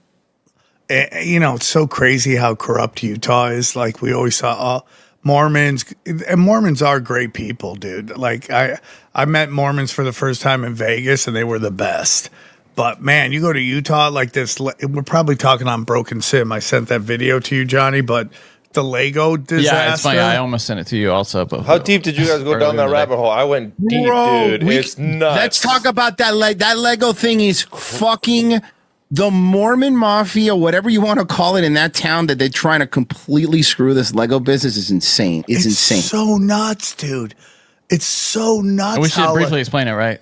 Yeah, go for it, Johnny. Well, okay. So this old guy had the best Star Wars collection. He had the largest collection of Star Wars Legos in the world. Couple $100,000 is what 200 grand. He entered into a consignment agreement with Bricks and Minifigs, I think it's called, this store in Oregon. And it's a franchise. It's a franchise. It's a franchise, yeah. And then the national franchise owner, I guess, came in, took over the store, and then when that guy came to say, like, hey, what's the deal with the hundreds of thousands of dollars worth of Lego that is basically my father's life savings, they were like, and they have this recording. I can't believe they have a recording of this. This guy telling him to kick rocks. It'll take you more in attorney's fees to get them back than you could ever hope to make on the Lego. You might as well just let us have them. I mean, just admitting. They got him admitting to stealing the Legos right there. And it's all. And so that guy reaches out to a YouTuber, Reckless Ben, I think is the guy's name, right? And this YouTuber has been trying everything imaginable to get these things back. And eventually, I guess to elude this whole legal situation, they take the Legos back to Utah. And so this guy, the YouTuber, goes to Utah to try to get them. And he's like, eventually, it's a long video. To boil it down, he gets to small claims court. He realizes that if he takes kind of ownership of the Legos himself and then allows, because in small claims court you can sue for up to 10 grand, and he has a bunch of other people sue separately, and then they just went on default is the idea, because the other guy's not showing up. So they go there but they have to serve this guy. They have to prove that legally they've tried to make a good faith effort to resolve it out of court, and the guy just won't let them see him, and he goes there with a process server, and the cops show up and say, "Hey, man, you're trespassing. You're trespassing." So he gets trespassed, and he's not allowed to go on this guy's property, so he can't serve him. Right, and they won't let the process server serve him, and the cops pretend to be helpful. They're like, "Well, you hand us those papers, we'll take them in," and they go to take them in. They come back to him, and they're like, "He doesn't want them," and the guy's like, "They're papers. Nobody wants legal papers. You just drop them at their feet." I wish I could have done that a couple years ago. Yeah, don't we all? Yeah, I got a couple myself. But that's just so the cops then pull them over on what is the most bogus. You can see on the cameras the most bogus rolling stop Cali roll. Yeah, Cali roll. It's called Cali roll. Yeah. When you just but he didn't do it. They didn't do it. They stopped. They stopped. It was the car literally stopped. And they have the cops on body cam saying, "Yeah, we do things a little differently here in Utah." And I mean, and apparently now they won't admit to this, but the guy that they're in this legal battle with told the cops that they would have heroin on them. So they just go through this whole search, the car, stripping down the car, and it's the straight edge guy that they're convinced has the heroin, the guy that absolutely wouldn't. And they're like, "Well, your pupils are constricted," and they have a fake dog hit, because dogs. Fake dog hits all. That happens all the time. It's a scam. It's just an excuse police use to search your car illegally. But yeah, so it's. I mean, and the latest is that this guy has been so twisted up, the YouTuber, in this legally. I mean, he got swatted. He got swatted. It was crazy. They swatted the guy. Yeah, and he's now in legal trouble because of a number of reasons. He's reached out to John Bryan, who we've had on this podcast. The civil rights guy. The civil rights attorney. Yeah, and he's now kind of helping him out, getting connected with the right people in the right states to get. But it's just the thing is, all the cops that were involved are all part of the Mormon Church, and and the guy is also too. So it's like they're all kind of connected. So the Mormon Church kind of controls, what happens, and they protect each other, akin to what happens here in Florida and Clearwater. If you're like Scientology territory, the cops will, trust me, always side with Scientology. Oh, really? Yeah, dude, it happens here all the time. It happens all the time. Like Tyler Oliveira actually went to Clearwater and tried to, just talk to people in Scientology, do everything legal, and the cops were like 100%, because what happens is Scientology, it's like they tell you, well, yeah, we're not paid off, but of course they donate the most to the police department. They donate gymnasiums and stuff like that. So they get off with that. And that's kind of what's happening in Utah. So all these cops either go to the church or they know people in the church and they're all connected and they're all trying to protect this. I think the mistake that happened was they didn't expect it to blow up the way it did. Yeah. It's huge now. Yeah, and they won't even, they have him in court, the YouTuber, and they won't tell him why. And the prosecutor says, well, you would use it for clicks and views, and we don't want that. So they can't tell him exactly why they keep summoning him to court to defend it. I mean, it makes no sense. Which brings us back to Tyler Robinson and all the crazy stuff going on with that case, in that his public defender or his attorney is connected some weird way to TPUSA in some weird. Really? Yeah, there's some weird connection there that they're like brothers or cousins. And it's just like they're just going to railroad this kid. They're just going to force it down everybody's throats. And he either wanted to block something from being seen, or Taylor wanted something to be seen, and they ruled against him. And it's like, dude, I remember when the Israeli like beeper situation happened, and I would go on all these huge shows, and they were just like, dude, that shit's incredible. It's amazing. I go, hey, bro, watch yourself. Because if they could do it to some random people in Lebanon, they could do it to fucking you. And anything in here could be turned into a weapon real fucking quick. And then sure as shit, here's Charlie Kirk, and that fucking thing just explodes into his neck. And like, it's crazy. And then of course, Twitter, which is a trauma deliverance system, just made us all watch it 1,000 fucking times. Oh, yeah. And it's just that was crazy. a rough day. That was we were recording. We canceled one of the shows because we didn't want to talk about it. But I mean, just absolute insanity and how everyone's moved on from that fucking public execution. And it gets into like kind of thing where I've been saying, like, if they want you dead, you're dead. You don't get out of there. There were fucking people all over that place. And somehow Charlie Robinson survives that. They fucking have another guy somewhere else making sure he dies in the car. Well, don't forget the guy that yelled out. It was me, or was that old man that yelled out that all of a sudden and then they hit him with CP charges so he never gets out of jail. We had the dude that was doing the hand signals too and shit. The whole thing was weird. And it was. And you know, the sad part is you don't want to feel that way. You don't want to feel like, but now you're to the point where like, it sucks that I'm at the point when I don't believe any official story, and it's probably detrimental to me because there probably is stuff that is true. But I'm sorry, you lied to me so much. Anything something happens, I won't believe it. Now you're telling me there's aliens. Yeah, fuck you. That was cool 10 years ago. If you tell me there's aliens now, like, I don't know that shit going on, man. I don't care. Honestly, we are so distracted, dude. We are so distracted. Yup. And like, dude, anytime there's a giant trauma event, I go to Instagram and see how the hoes are taking it. The Instagram, they're all ass up, face down. They don't give a shit. I don't even know why they're slow rolling it out. Nobody fucking cares. You know what they say? Hoes never change. Like, you know what? War and hoes never change. It doesn't matter. Because they know if the aliens do come, they're still going to get set up. Aliens want to bang hot chicks too.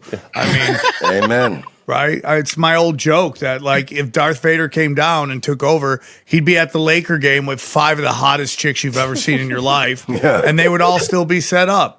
Just like the Nazis in France. Nazis came in, all the hot chicks started banging the Nazis. And then the Nazis lost and they got their head shaved in shame because they were fucking Nazis. But again, and they're free and they're freaks, so they like to be force choked. So yeah, they're like, oh, more dada, more dada. Was that French? I don't know. But I don't know what the point is. Oui. How's that, dude? That's good. Nailed it. No, if you were French, it would be Arabic. Yeah. I mean, this is all like, dude, it's so funny. So we were talking about Kurt Metzger told me that the guy who wrote that UN summary about a population, what's it called? Where they're trying to replacement theory. Replacement theory, yeah. Was Eric Weinstein wrote that. Isn't that crazy? Like the guy who goes and is on every show trying to warn us about the elites. He's the one who allegedly wrote that document about what they're going to do with replacement theory. You mean the only guy who's trying to say that Epstein wasn't Mossad? That that guy. I've given up on with that. I like, okay, your factory setting it makes it impossible for you to agree with that. It's and you know what's so fucking stupid about that? It's like, as an American, it's so super simple. Go, the CIA did that. Yeah, probably. Like, we don't argue that way. We're like, yeah, probably. Yeah. No, yeah, it was probably the CIA. They do that shit all the time. And when you go, it was the Mossad. Like, there's no way. We've never done anything. Come on, man. Well, like, his argument is they're not allowed to operate. They would never be allowed to operate on American soil. Are you stupid? They think we're stupid. Oh, yeah, they're not allowed. I mean, Ben Shapiro is completely cratered. Ben Shapiro, everything. Yeah. Barry Weiss, Laura Loomer have all cratered their following. Yes, and they don't care. Loomer's face cratered too. Whatever's going on there is nothing. Yeah. She's not even Jewish. She converted. I know. You saw that photo of her. You saw that photo of her in high school with a cross on her neck. That was hilarious. I mean, it's just even like more disgusting. It's like you're treasonous to your own people. It's crazy to me. And she's not Jewish because she doesn't have rockin' knockers, and that's how I know she's not. Because you're Jewish, you have nice knockers. Yeah, it's almost an automatic. I grew up in Long Island, and they always had Jew tits are fire, bro. The best, dude. Nothing better than fucking tits in a convertible Mustang. That's everywhere here. Well, that's crazy because we don't have convertibles out here. Like, we do. I was talking about this the other day. It's like, you see a couple old cars, but there's no convertibles in LA.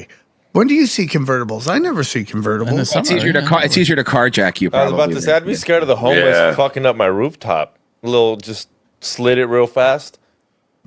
Maybe. I like those Waymos that you guys have that are just homeless, sleeping, moving homeless encampments now.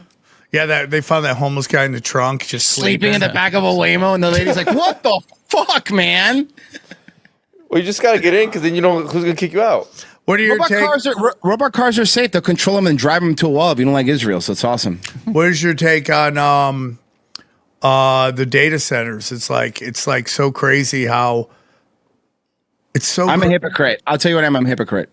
I think why, because I hate the data centers, but also I'm like, the simplest task. Let me burn up a bunch of water and a bunch of power to ask Rock. I'm an asshole. It's like Amazon. I hate Amazon, but I use it. Yeah. But okay, so you use Grok merch, right? You use Grok all the time. Oh yeah, I have Super Grok now. I'm obsessed. You pay $300 a month? No, 40. 40. No, they have one that's 30. It's not the Pro Grok. I was like 300. Grok. Yeah, they have one. That's one above it. No, not that one. No. What can Super Grok do for you? Nothing. I mean, it's the same. It's not much different than ChatGPT or anything else.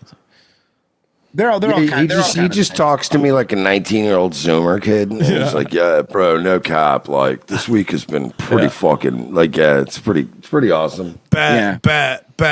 So on the data centers, there's no. Obviously, we don't want them. But the thing is, if we don't want them and China keeps making them, isn't that bad for us? Because they're going to get better. Dude, you are just deep throating just psyops, dude. Well, they're like homeless shelters. I know we need them. I just don't want them near me. Yeah, and it's also that's that. Who are you, Steph Curry, the guy who loves everybody until they try to put a homeless center in his fucking neighborhood, and then suddenly he's a fascist. Merce loves black chicks, so he might be. Who doesn't, dude? Hot blacks? Yeah. Come on, let's go, dude. Right on. We need more hot black fans, dude. But it's crazy because like they pounded us with climate change and the environment, and now they want to put in these things that just destroy the environment. Like, hey man, you want to get a job at a data center? Yeah, awesome. What's it pay? $100 an hour. Oh fuck yeah! 3 months later, dead from cancer. Like, how are you not going to get just completely zapped working there? Also, talk about training your replacements. You're worried about training Indian replacements. You're training AI to replace you, which is even worse. But now they're coming out that it's not working. And this is my whole thing. It's just like everybody's worried about AI. And like, I get it. But it's like, it just reminds me of the Cold War, where we're just worried about nukes. And then what? What happened? I mean, we basically propped up Russia to just be able to compete with us so we can build our own nukes. Like, these AIs, like, dude, I catch it all the time lying, dude. If I can catch you and I'm retarded.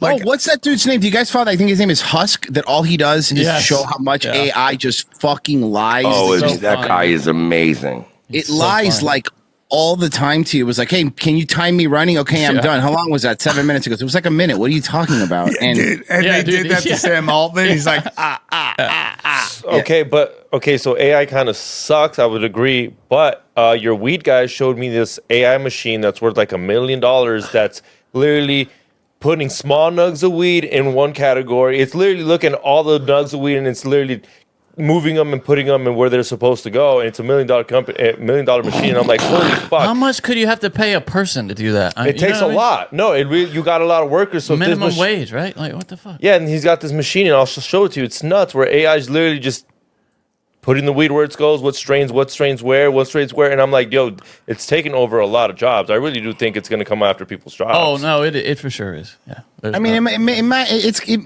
look, yeah, it's going to take a lot of small menial jobs, but the problem is like I think like their problem with AI is that even though you saw like that University of South Florida when that boomer was trying to like AI is the future and all the Zoomers just booed her like boo. Yeah, like, dude. Yeah. Look, man, I think Zoomers get a lot of shit. You know, I think it's unfair some of the shit that they get. But we're giving him a shit world, man. We are giving him fucking garbage and going like, hey, you just went to school for 4 years. Guess what? AI is going to replace you. Good luck, motherfuckers. And yeah, they're turning against it too because at the end, like, you know, you're telling kids that already can't buy a fucking house that, oh yeah, also AI is going to take your job. And I will agree with what you said. I was talking to my wife about this too. It's like, but yeah, there's the other thing of like, if, you know, you do believe that China is doing that, do you really want them to be ahead of you? I don't know, but I also don't want to turn into China to be China. That's the other fucking problem I have. Yeah. But it's also like, you know, here's the problem. China, during the 100 Flowers, they just got rid of everybody that was creative. They're like, who hates the government? Everyone's like, me hate government. And then they just slaughtered all of them. So, like, China doesn't innovate. China has to wait for us to come up with an idea, and then they just make it better. And cheaper.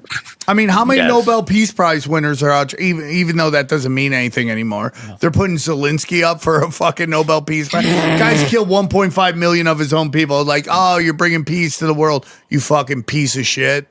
You piece of shit.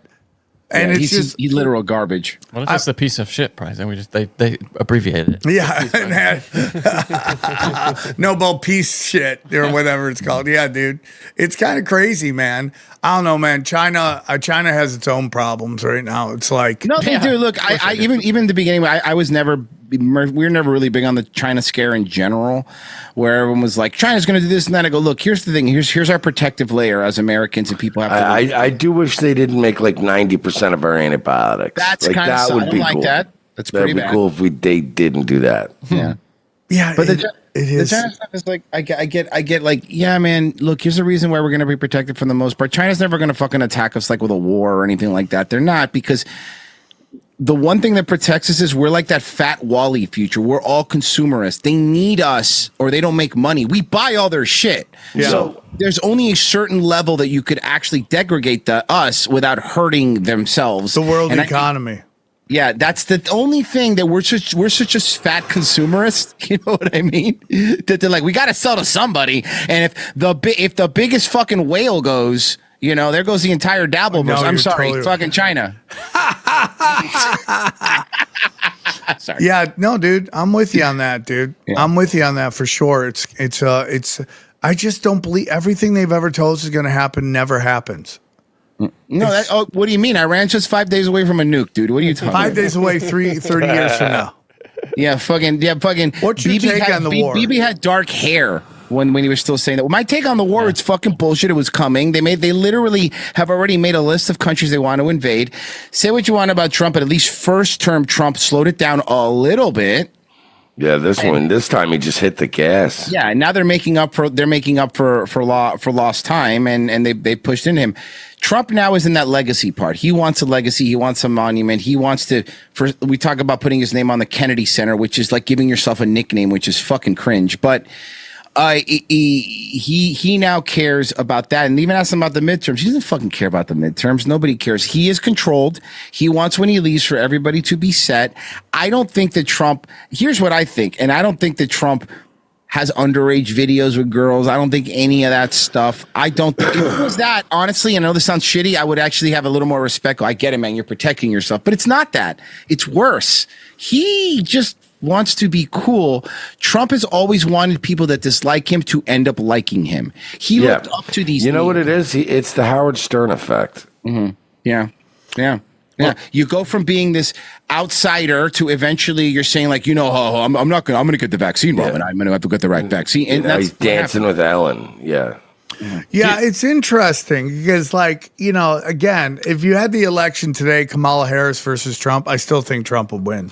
I still think she's a historically bad candidate. She's just garbage. Everything about her is garbage. She's the Chelsea Handler of politics. She fucked her way to the top, and now she's lecturing us on shit. And it's just like, just be a mattress warrior. We don't care. We actually like that. We would be like, hey, dude, be the chick who's known for fucking this guy or that guy. There's something that's cool. Good. Some honor there. Yeah. There's some honor there, dude. You were so hot. This alpha banged you. Good for you. Stop lecturing us. Do you buy this falling out between? Because Trump confirmed today that he called Netanyahu fucking crazy on the phone, and that Trump claims that he got them to turn back soldiers that were on their way to Beirut. Do you buy that they've had a big falling out? I mean, it's costing him everything. And I think he can't go to a stadium without getting booed now. Yeah. And that fucks he can't go to UFC, bro. UFC is historically that place loved him, and he can't go anywhere now. Florida was not nice to him. No, and that's Florida. That's his hometown, like his home base now, and it's he knows he fucked up. I think he knows he fucked up. And with Trump, the most frustrating part is that for me is like, I think other people like the neocons and the Mitt Romneys and all these people are actually inherently these evil fucking people. I think Trump is just the end game narcissist level of what happens, where it's like, everything I have. Look, everybody wants to be fucking president. How many billionaires, Howard Stern, how many billionaires have wanted to be president, And he pulled it off. He kind of feels bulletproof, and he got 2 people that supposedly shot him. He feels bulletproof. Actually, I'll tell you this. I think that the Trump assassination attempt, I think that was all fake and set up. I don't even think he knew about it. Well, there's this Kabbalah ritual called it's basically this act of servitude where you cut your fucking left ear and it bleeds out, and that's a fucking magic fucking ritual, dude. Like, I wouldn't doubt if that's a part of it. To play the game so they don't fucking take him out. But at some point, people are going to be over this Israel shit, and they're not going to be able to buy they can only buy their way through with the illusion. And if it's you can go to Thomas Massey and drop 10,000 fucking ballots for whatever his opponent's name is. That's feasible. But if nobody's voting for your guy because you're so toxic, it's going to happen. And like I always tell my Jewish friends, I'm like, you got to do something, dude, because it's going to get really bad soon. If you don't start calling out these fucking neocon Zionists who look at everybody like fucking cattle, you're going to find it. You're going to hear it's going to get really crazy. You're basically going to be like white people. And you don't want to be like white people. You don't want to be like white people. Again, it goes back to the roast. It's like you have a stage full of multi-millionaires. Everybody up there is minimum 7 figures. They have 7 figures in their bank account, minimum, and they're crying about oppression. They're crying about hate. Dude, that's not hate, dude. That's equality right there. You're all equally getting lit the fuck up. I don't know what you think equality looks like, because that looked like it to me. Well, I agree with what you said, and they do have a problem because, like, once the boomers go bye-bye in their forever box, they don't have any young support. They're done. Yep, like, that's there's no new people. They are right now at the end stage of what they can pull off. That's why they're trying to commingle the militaries. That's why they're trying to do this now, because they know that this whole they're trying to fast track it. Exactly. The guilting people stuff is not going to work anymore. So now they're going to have to make it law, make anti-Semitism law. That way, it's not going to matter if everyone's against you. Yeah, everyone's worried about Sharia law. How about Noahide laws? These are actually meeting with even your governor, even fucking that cripple in Texas. They can't. They're just all playing ball because they know that's power. But that's coming to an end, dude. And like, I'm sorry, Iran is never talking about nuking us. Israel can't stop talking about nuking us. They're like multiple cities, dude. It could be like a Nuka-Palooza over there, dude. LA, New York, Chicago. It's like, so you're going to hit these headquarters of your most powerful people. You're going to hit them with a fucking nuke. Do you really like? You'd be. I mean, yeah, you guys they are might. psychopaths. They might. Yeah, they might. Well, I mean, you're gonna know something's going on when all of a sudden you see empty synagogues. You're like, where is everybody? So, do you think the next president is going to be pro-Israel or anti-Israel? Next president.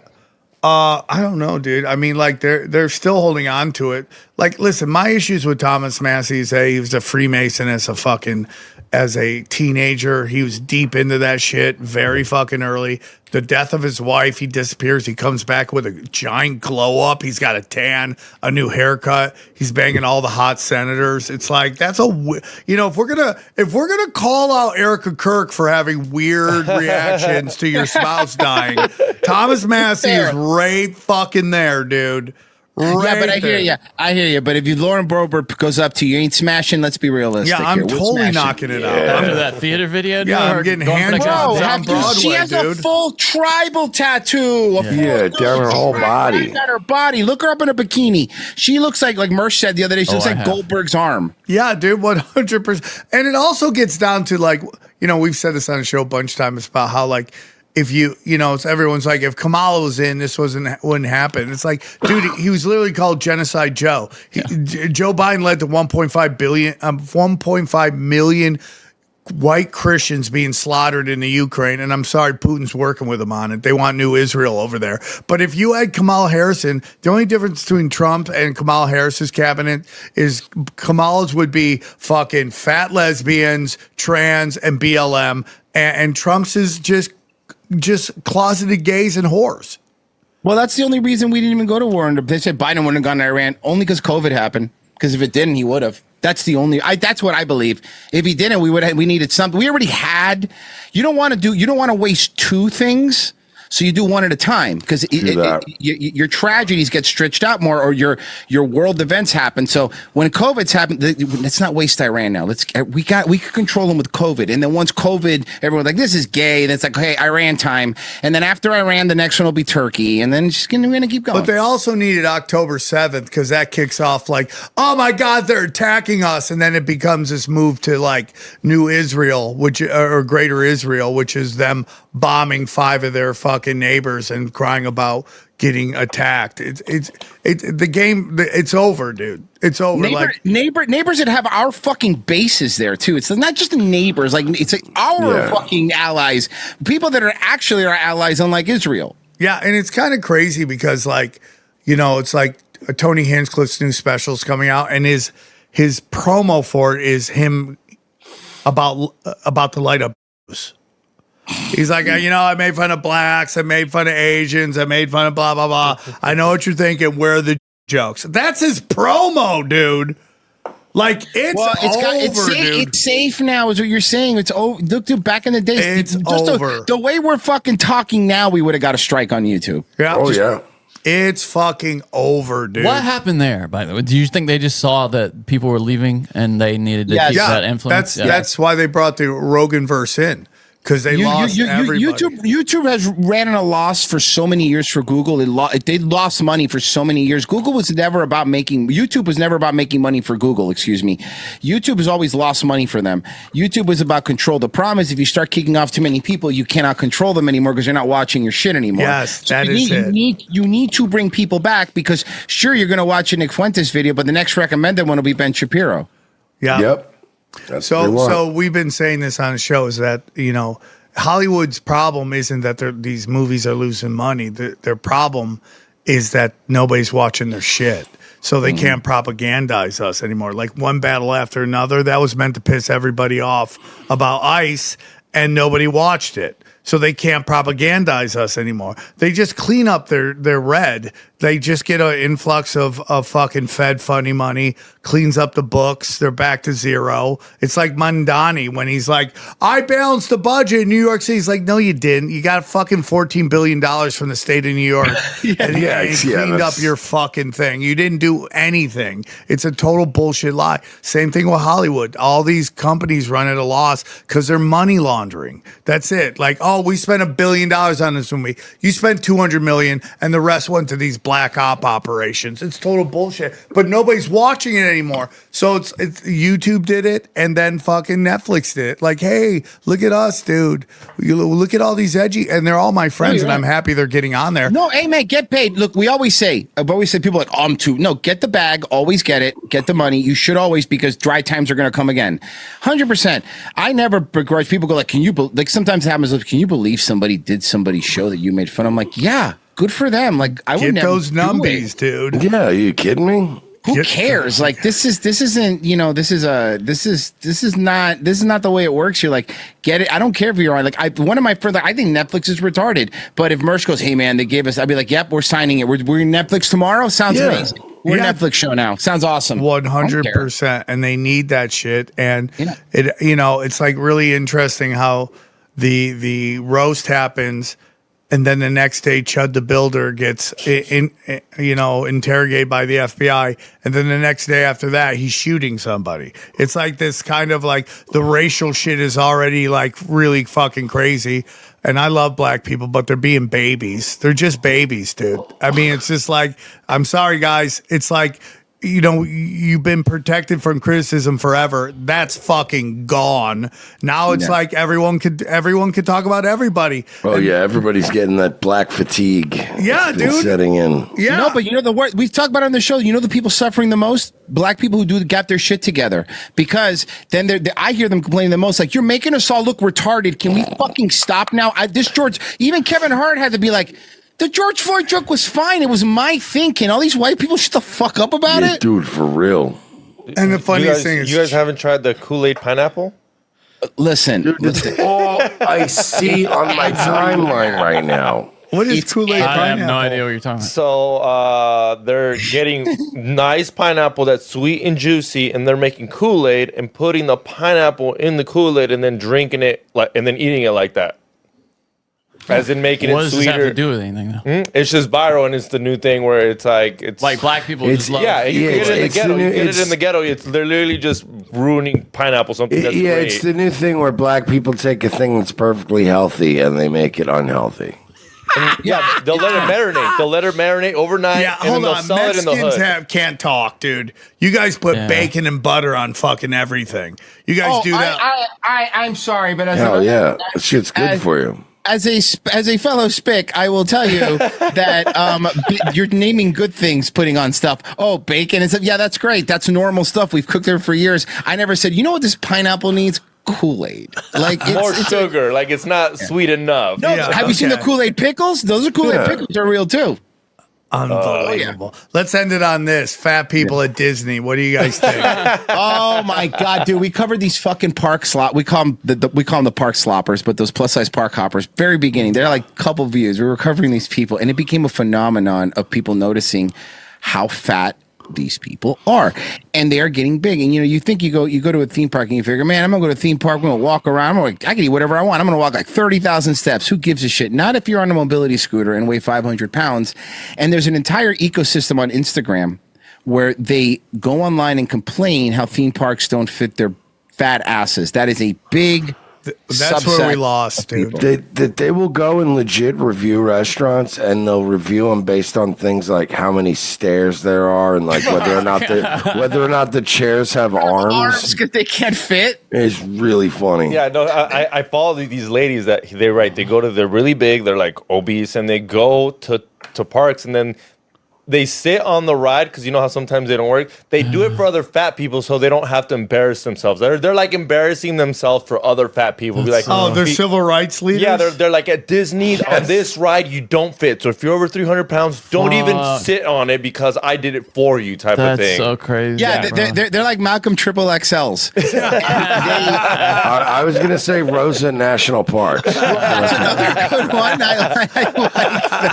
Have you if you go to Costco in LA, especially if you go in the OC, it's nothing but people on the fat Mexicans and black people on those scooters, dude. Yeah, dude. Disney to get a cart at Disney, you don't have to prove anything. They just give it to you.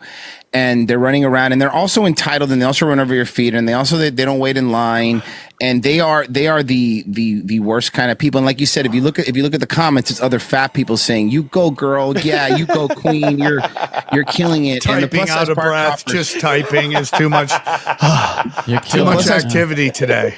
The plus park hoppers are very funny because at one point, we live in Florida too, and they go to Disney all the time. And one time we were over at Hollywood Studios, just walking around, and we see that they're there. I'm there with my wife, and my wife is in very good shape, right? She just did a bikini bodybuilding. She's really, really fit, right? And she's like, okay. And I go, well, they know what I look like, because they've blocked me. And I'm like, who's blocked you? The plus size park hoppers blocked me. And then my wife went and found them and pretended she was a super fan and took a photo. And I'll send you the photo later. If you want to see what a normal person looks like next to these people, it is brutal. It is fucking brutal. Oh, they also try to give us a strike because we were making fun of us. YouTube goes, "Oh, you're bullying," and I'm like, "The fuck I am. I will sue you." Then they remove the strikes. I'll sue your fat asses to the ground, fatzos. I put a meme up that I found. It was toilets of the world, and it was like they had 4 pictures. One was American toilet, the white toilet. Then the other one was a Chinese toilet. It was a hole.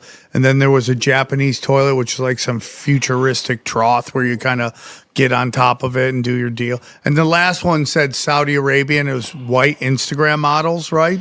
And right, and I posted it. It was flying up, and then Instagram hit me with a fucking strike saying I was bullying. Like, who am I bullying? The porta potty Toilets. people? Toilets? Yeah, I would argue that the Saudi people are bullying. Be the one shitting on people. You're just pointing it out. If anything, you're a hero. You're a civil rights leader. I really am, for fucking common sense, dude. It's like unbelievable, dude. And it's just like, to wrap it up, it's like Instagram is just kneecapping the jesters. They're like anybody who talks any real truth, like real truth. Not like this weird conspiracy. Have you heard about how everybody's racist and homophobic? Like, that's the real conspiracy. Yeah. Like, you're a real conspiracy theorist if you think society is racist, society is bigoted, homophobic, anti-Semitic. You're believing that entire groups of people are conspiring against your one group for no reason. None. It's like, well, it's like I got a lot of Jewish friends. They're like, they hate us. I'm like, why? Why do they hate you? And they're like, and it's always like, well, we're successful. And it's like, you sound like Carlos Mencia when he was getting taken out. And he's like, they just hate me because I'm famous and killing it. You're like, no, you steal jokes. Nobody hates you because you're doing well. There's a bunch of people doing well. You're an asshole. Ari had such a great joke when the Kanye thing came out in relation to what you just said. Or he was like, wait, because the Kanye thing, the whole Kanye Nazi thing happened while he was like filming a special, and he was like the special, which is hilarious, by the way, which is an all-time banger, one of the best. But when he was going like, yeah, Kanye says, wait, but hold on a second. Can be annoying. What did we do? And that was like such a real, like, hold on, we are annoying though. And that was okay. That made me, that like, it's, hold on, what do we do? Like, I want to hear it because 100%. Yeah, it's like, listen, you know what? I am Cuban, and if you're on a Carnival cruise with me, I understand where you're going to be allowed bad at my family. We're loud, and I reckon, and I will apologize to you.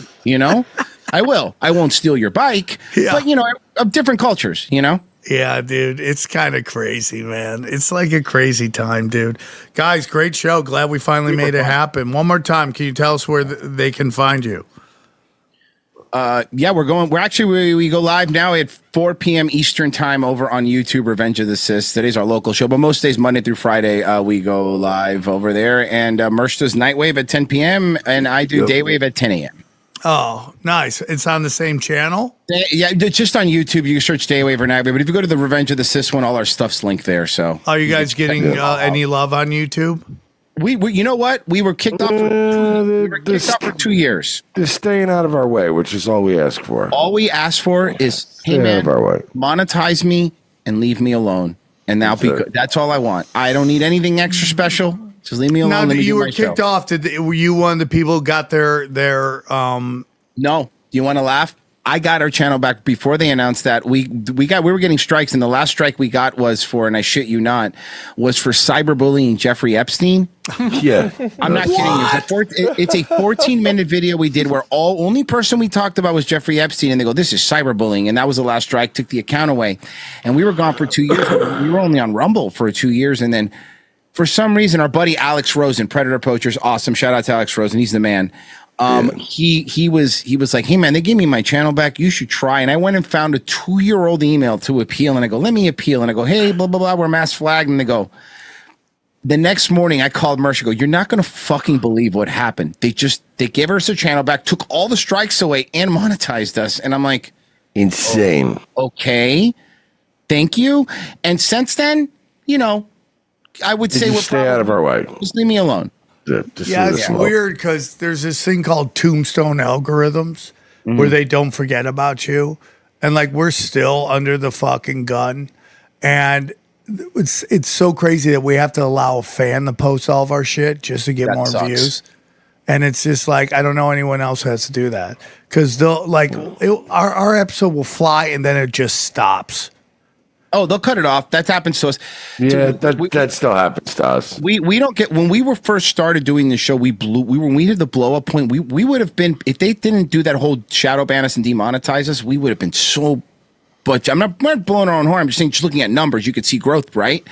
And then one day after the same moment when I think it was Crowder got into that fight with Carlos Maza and they demonetized the great demonetization of YouTube. Ever since that moment, our algorithm just went, we get some views and some new people, but not that much. And yeah, we're not going to be, put it to you this way. I'm sure just like us, your video's not going to come up next when somebody's watching another video. No, it sucks, dude. That's where you want to be if you want views. Yeah. Amen. Yeah. All right, guys. Great show. Thanks for coming on. Hell yeah, man. Had a great time, dude. Glad we finally can make it happen. And seriously, appreciate it. Thanks for having us on. Anytime, all the time. Open door, dude. Let's go. Let's break down the episode. All right. What'd you guys think of the Revenge of the Sis, dude? I love those guys. It was fun. It was fun, yeah. Like he said, it was just like a hang. A nice hang. Conspiracy hang. Yeah. The whole key is like, what am I going to call that episode?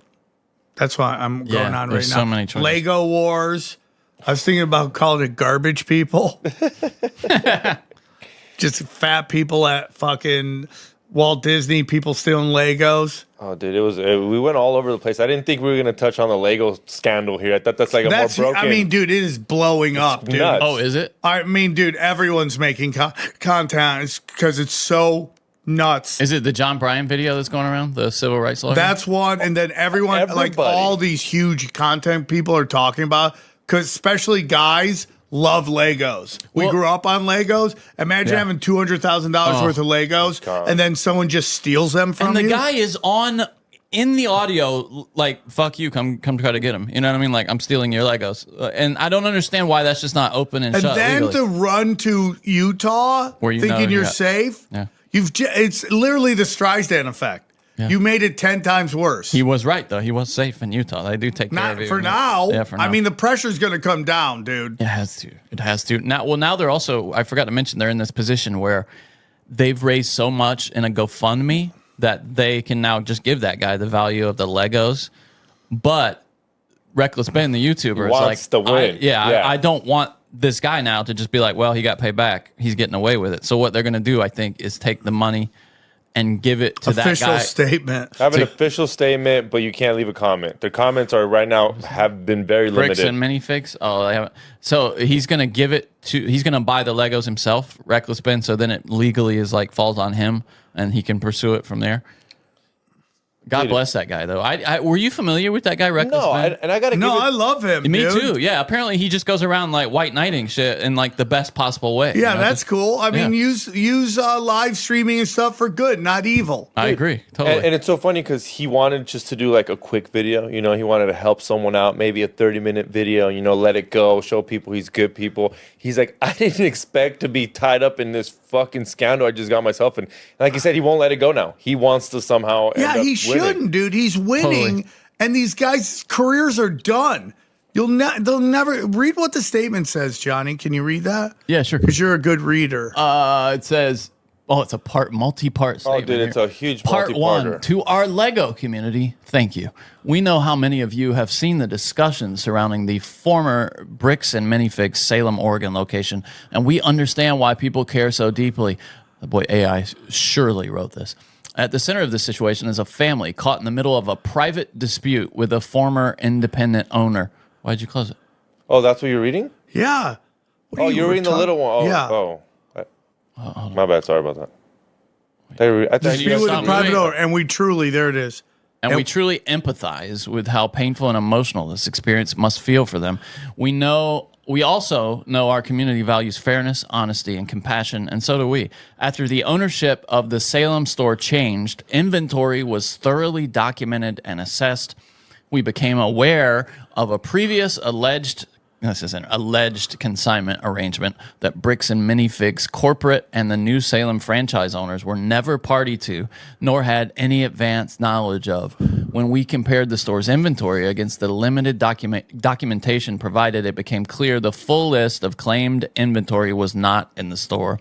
Any items that could reasonably be identified as potentially belonging to the consignor were offered back, but that offer was declined. Additional written efforts to work together. Stop it! They're just lying, full of shit. They're lying, and you're full of shit.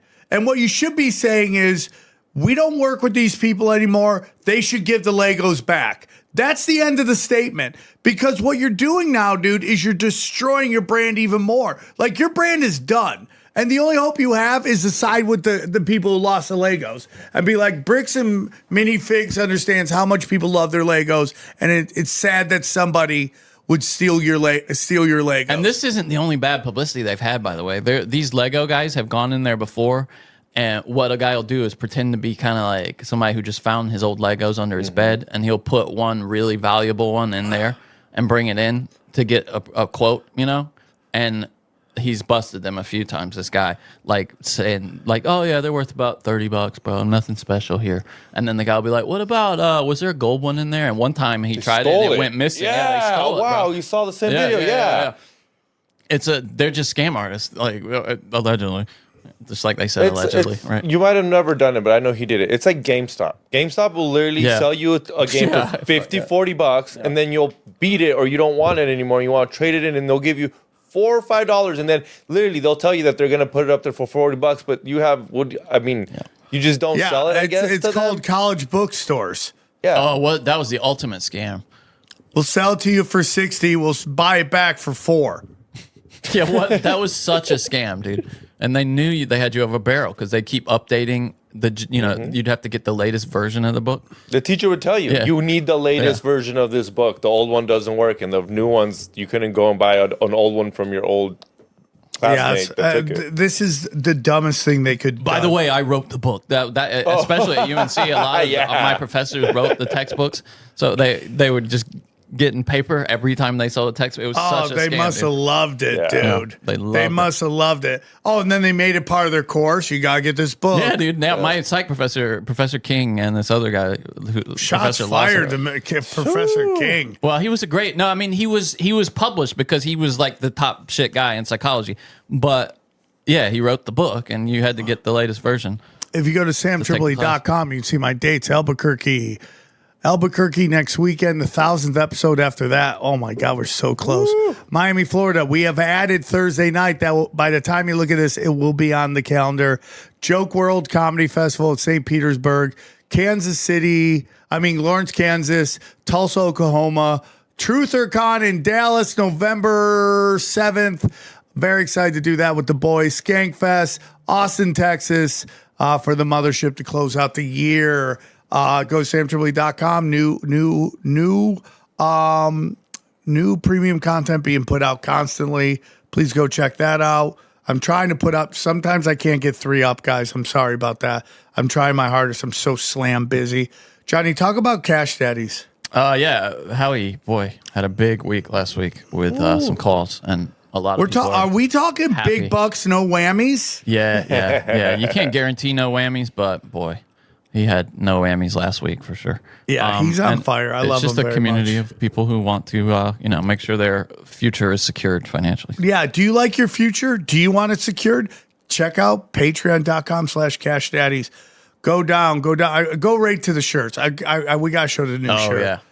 Brand new shirt alert. We forgot to do that at the beginning of it. Brand new shirt alert.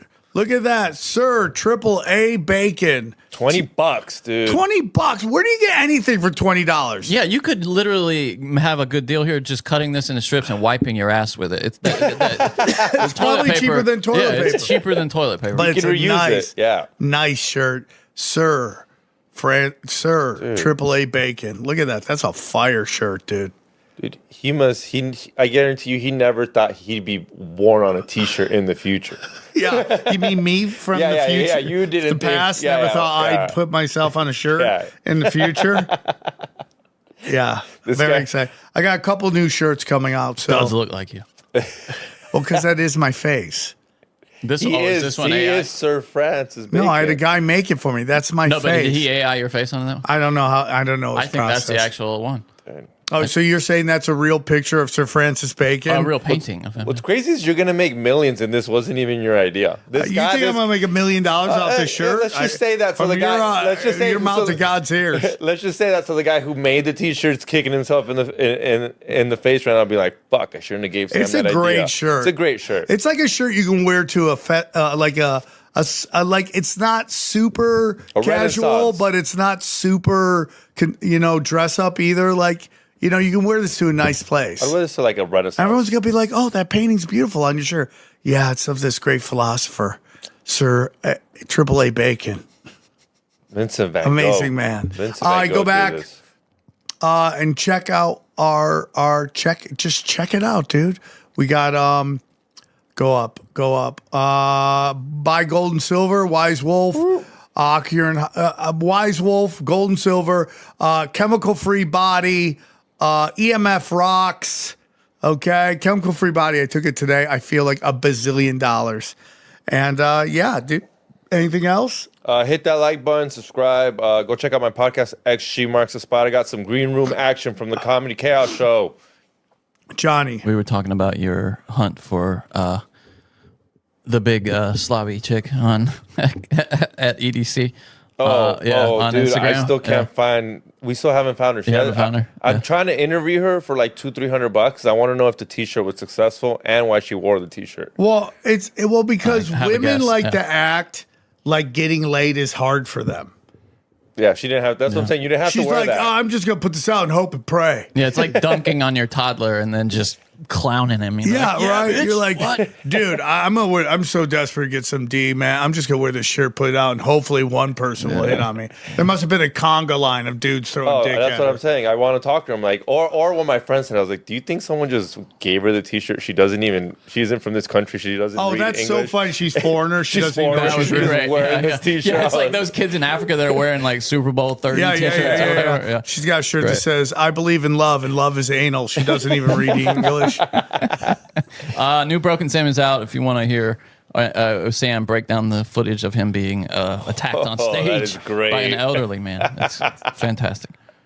All I do is get attacked and laugh the whole time. I wonder if he thought he had a chance. Like, he really thought out there, he's like, oh, I'm about to Well, it's what Sam said this in the show, right? Like, he probably used to be kind of a tough guy. Well, he's not that tall. Let's say even if he was taller, it would be what, 5'6"? No, he's a tiny fellow. Yeah, he's so he has little man syndrome. He had flashbacks of his youth. You should have picked him up and just sat him down off the stage. You kept pissing him off. That's the Viagra talk. I look out and there's his face like this.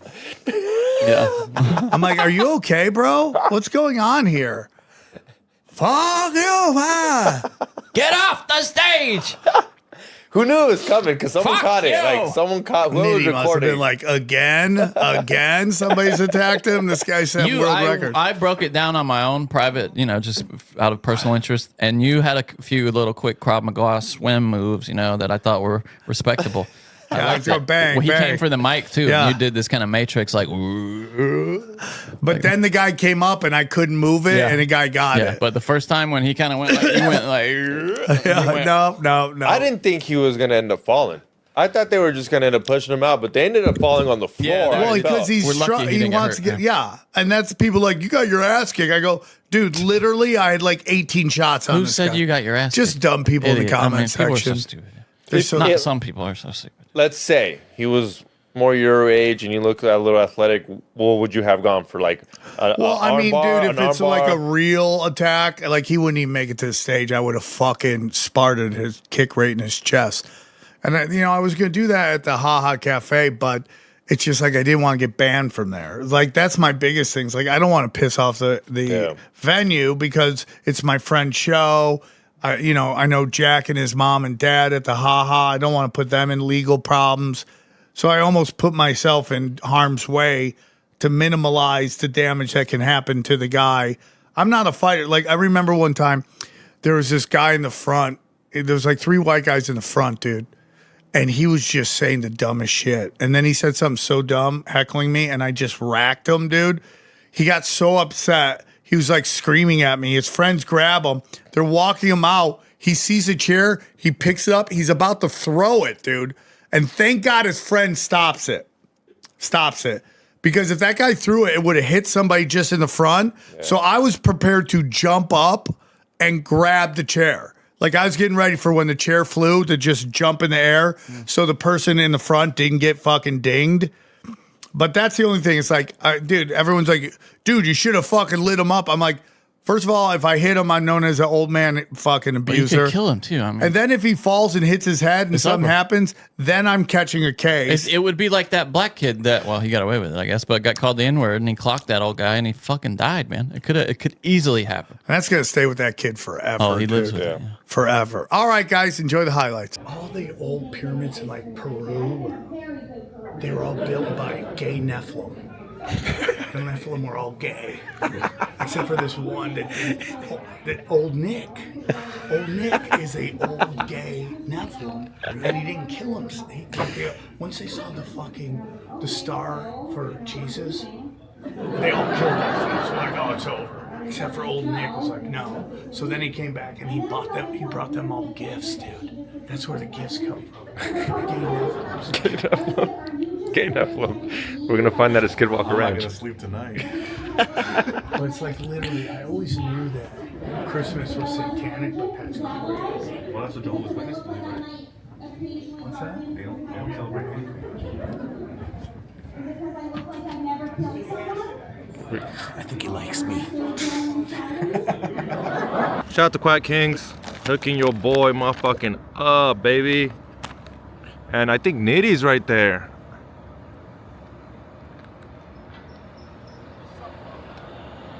What's up, Chicano Studies, homie? You graduate? You pass the test, dog? ¿Qué onda, fool? What's going on? Nothing. They already hooked me up. You just jerking off in the corner? Jerking off, dog. That's all I know how to do. With all this space, how you not gonna jerk off in this truck, dog? Are you gonna blurt this out? Huh? I'm gonna put this on the secret menu. This is Los Angeles, brother. This is Los Angeles, bro. When you got Chicano Studies, dog, you don't have to lock your car, homie. That means you failed Chicano Studies, bro. Fuck, you're never here this early. I have an 8 o'clock spot. It's fucking 7:40, dog.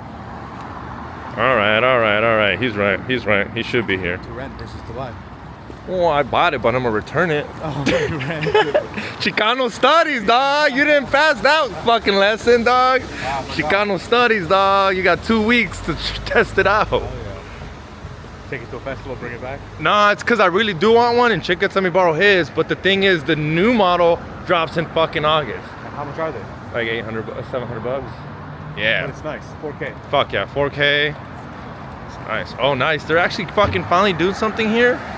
They're adding a screen. Is that in the what? My boy? My boy? Get the fuck out of here. That is not my boy. That used to be E-Zone's best friend. And then he decided to get skinny. Ciao.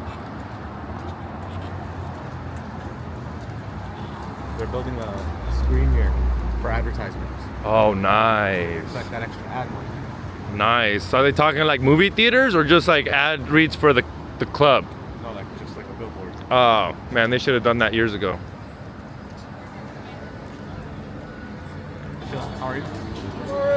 Just hanging out. XG, buddy. Nice to meet you. How you doing, boss? Good, nice to meet you. What's up, dog?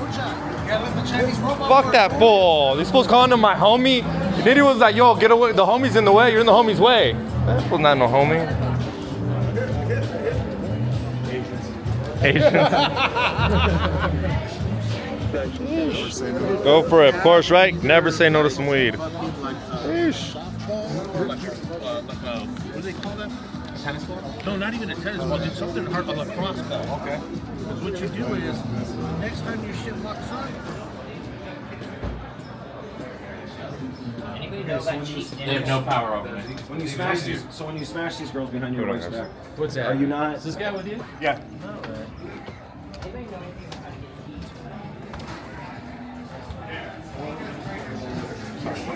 Huh? What'd you say? I'm sorry.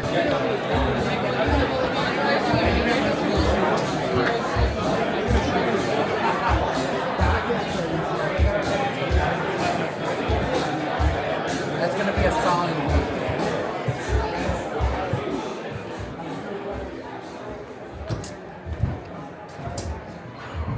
What's up? How's it going? It's chilling, man. You been back home lately? Going in a couple weeks. Nice. On the 25th. I can't wait. How's it going? How's it going? I know it's been a while. You good? Yeah, good and do great. No, not live. No, you. Oh, did Sam start it? I'm gonna go catch this fucker. I know you.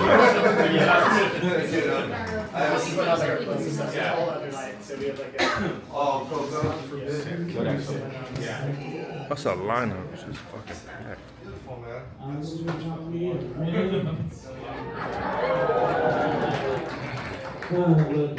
Daughter comes in, she's like, can I play? I'm like, sure, what could go wrong here? So I watch my 5-year-olds just steamrolling hookers. It's a weird pride you have. So then she got bored, she wanted to play Minecraft. Anyone here play Minecraft? Yeah. Anybody? Okay, we got a couple people over here.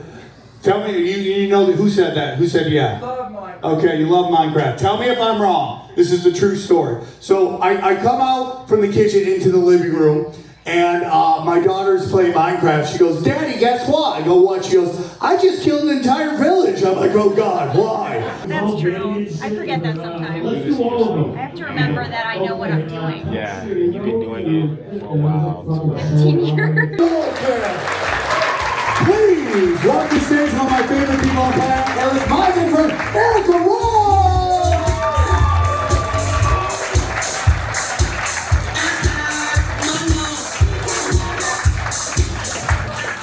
Sam Tripoli, one more time.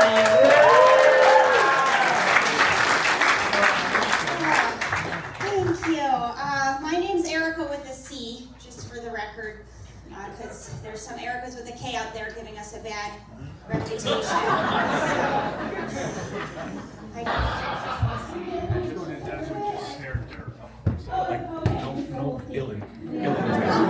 Let's do it. Guys dance with the devil. We're going to Skidwalker Ranch. Today on Doom Scrolling, I found out that Santa is basically Satan. It's old Nick, and you go back, it's satanic. He's the kidnapped children. Yeah. Then he goes back to this whole thing. This kid, I gotta get this kid on my show. Who is it? I forget what his name is. He was on 2 clips, dude. He's just dropping knowledge. And he's like, all the old pyramids in like Peru, they were all built by gay Nephilim. The Nephilim were all gay, except for this one that old Nick. Old Nick is a old gay Nephilim, and he didn't kill him. Once they saw the star for Jesus, they all killed themselves. So like, oh, it's over. Except for old Nick was like, no. So then he came back and he brought them all gifts, dude. That's where the gifts come from. Gay Nephilim. Gay Nephilim. We're gonna find that at Skidwalker Ranch. I'm gonna sleep tonight. Well, it's like literally, I always knew that Christmas was satanic, but that's crazy. Well, that's what Jehovah's Witnesses believe, right? What's that? They don't celebrate anything. I think he likes me. Tish.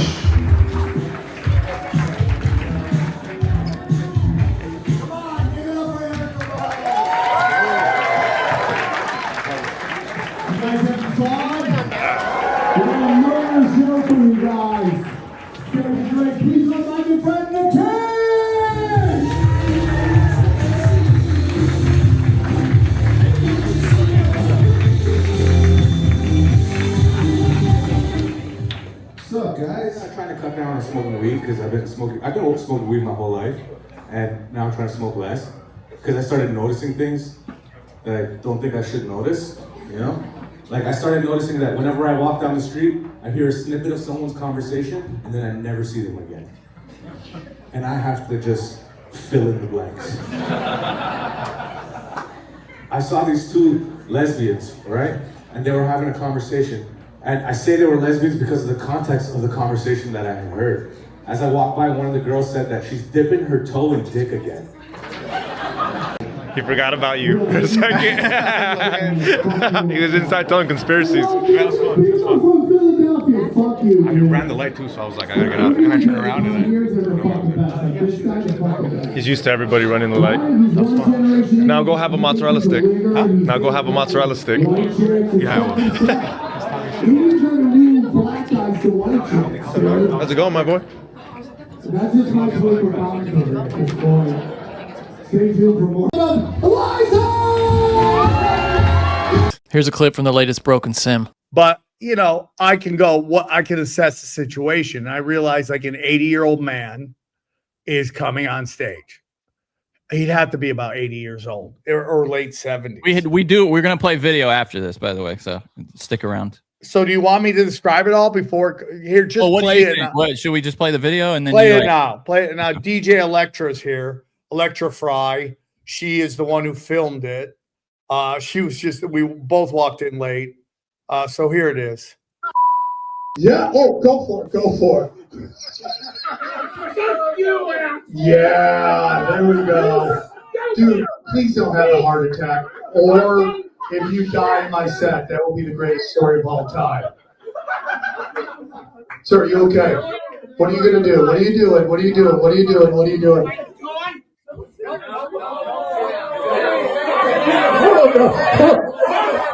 Johnny, did you see my amazing Krav Maga moves right there? Yeah. You fucking asshole! So he looks down at my legs at that moment, and I go, "Oh, he's gonna try to kick me." No! You fucking shit! You goddamn racist fucking shit! I can't stop laughing.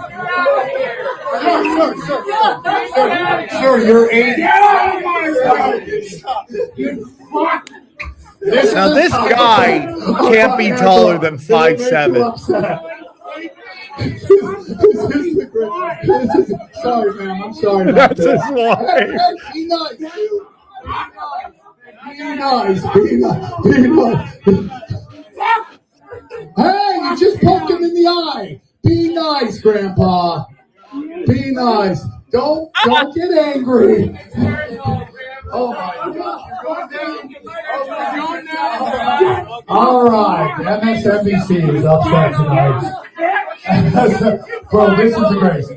Watch out, watch out.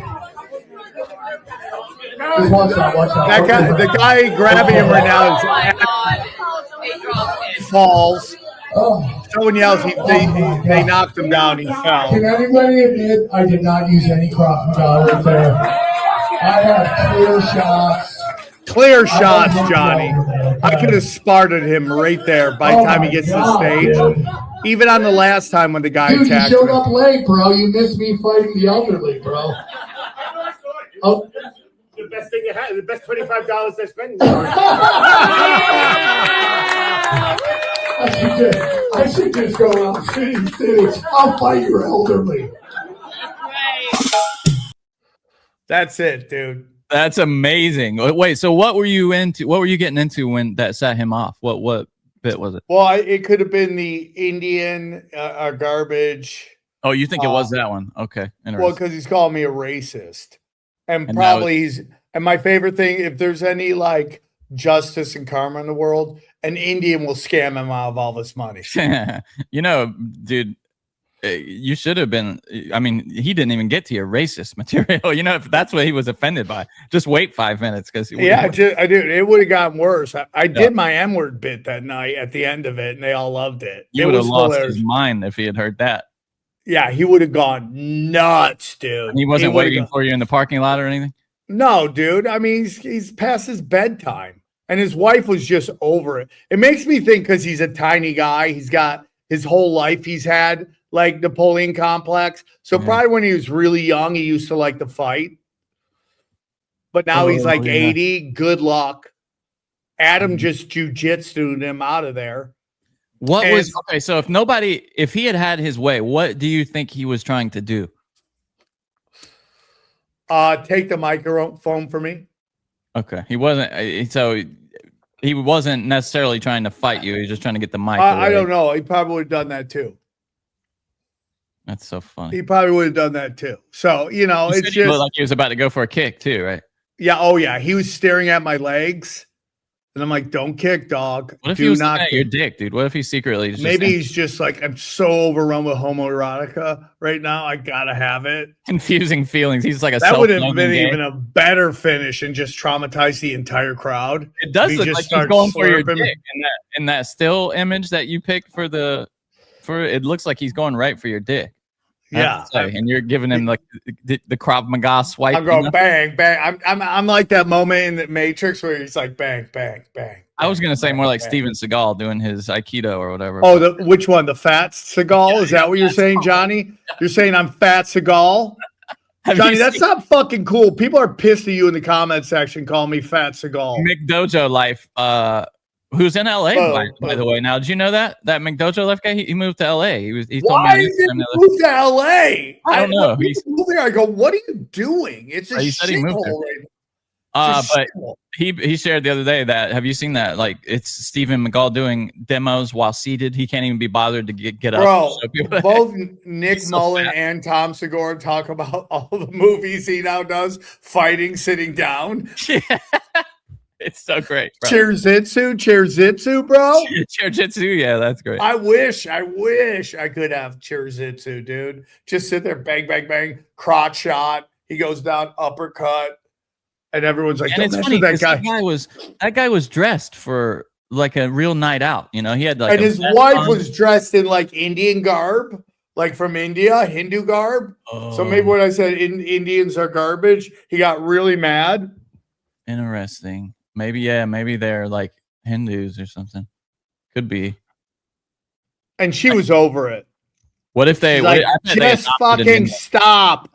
They probably adopted an Indian kid a long time ago and they made it their whole lifestyle. They probably there were probably white daughters married to an Indian guy, and their grandkid is half Indian. People, liberals, just love being offended on behalf of. Yeah, his family is H-1B visa people. That's just their favorite thing, is to be offended on behalf of others who really don't. White people love that shit. Yeah. It just gets their dick hard, dude. So let's rank this in the pantheon of attacks against. Now, what are we weighing?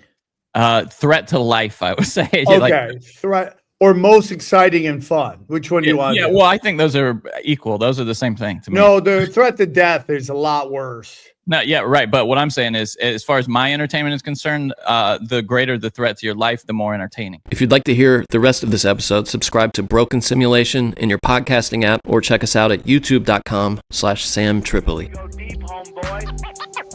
Aaron, open your mind. Drink from the fountain of knowledge. There's lizard people everywhere. That's some interdimensional shit. Wake up, Aaron. This is only the beginning. Dude, you just blew my mind. Tinfoil hack.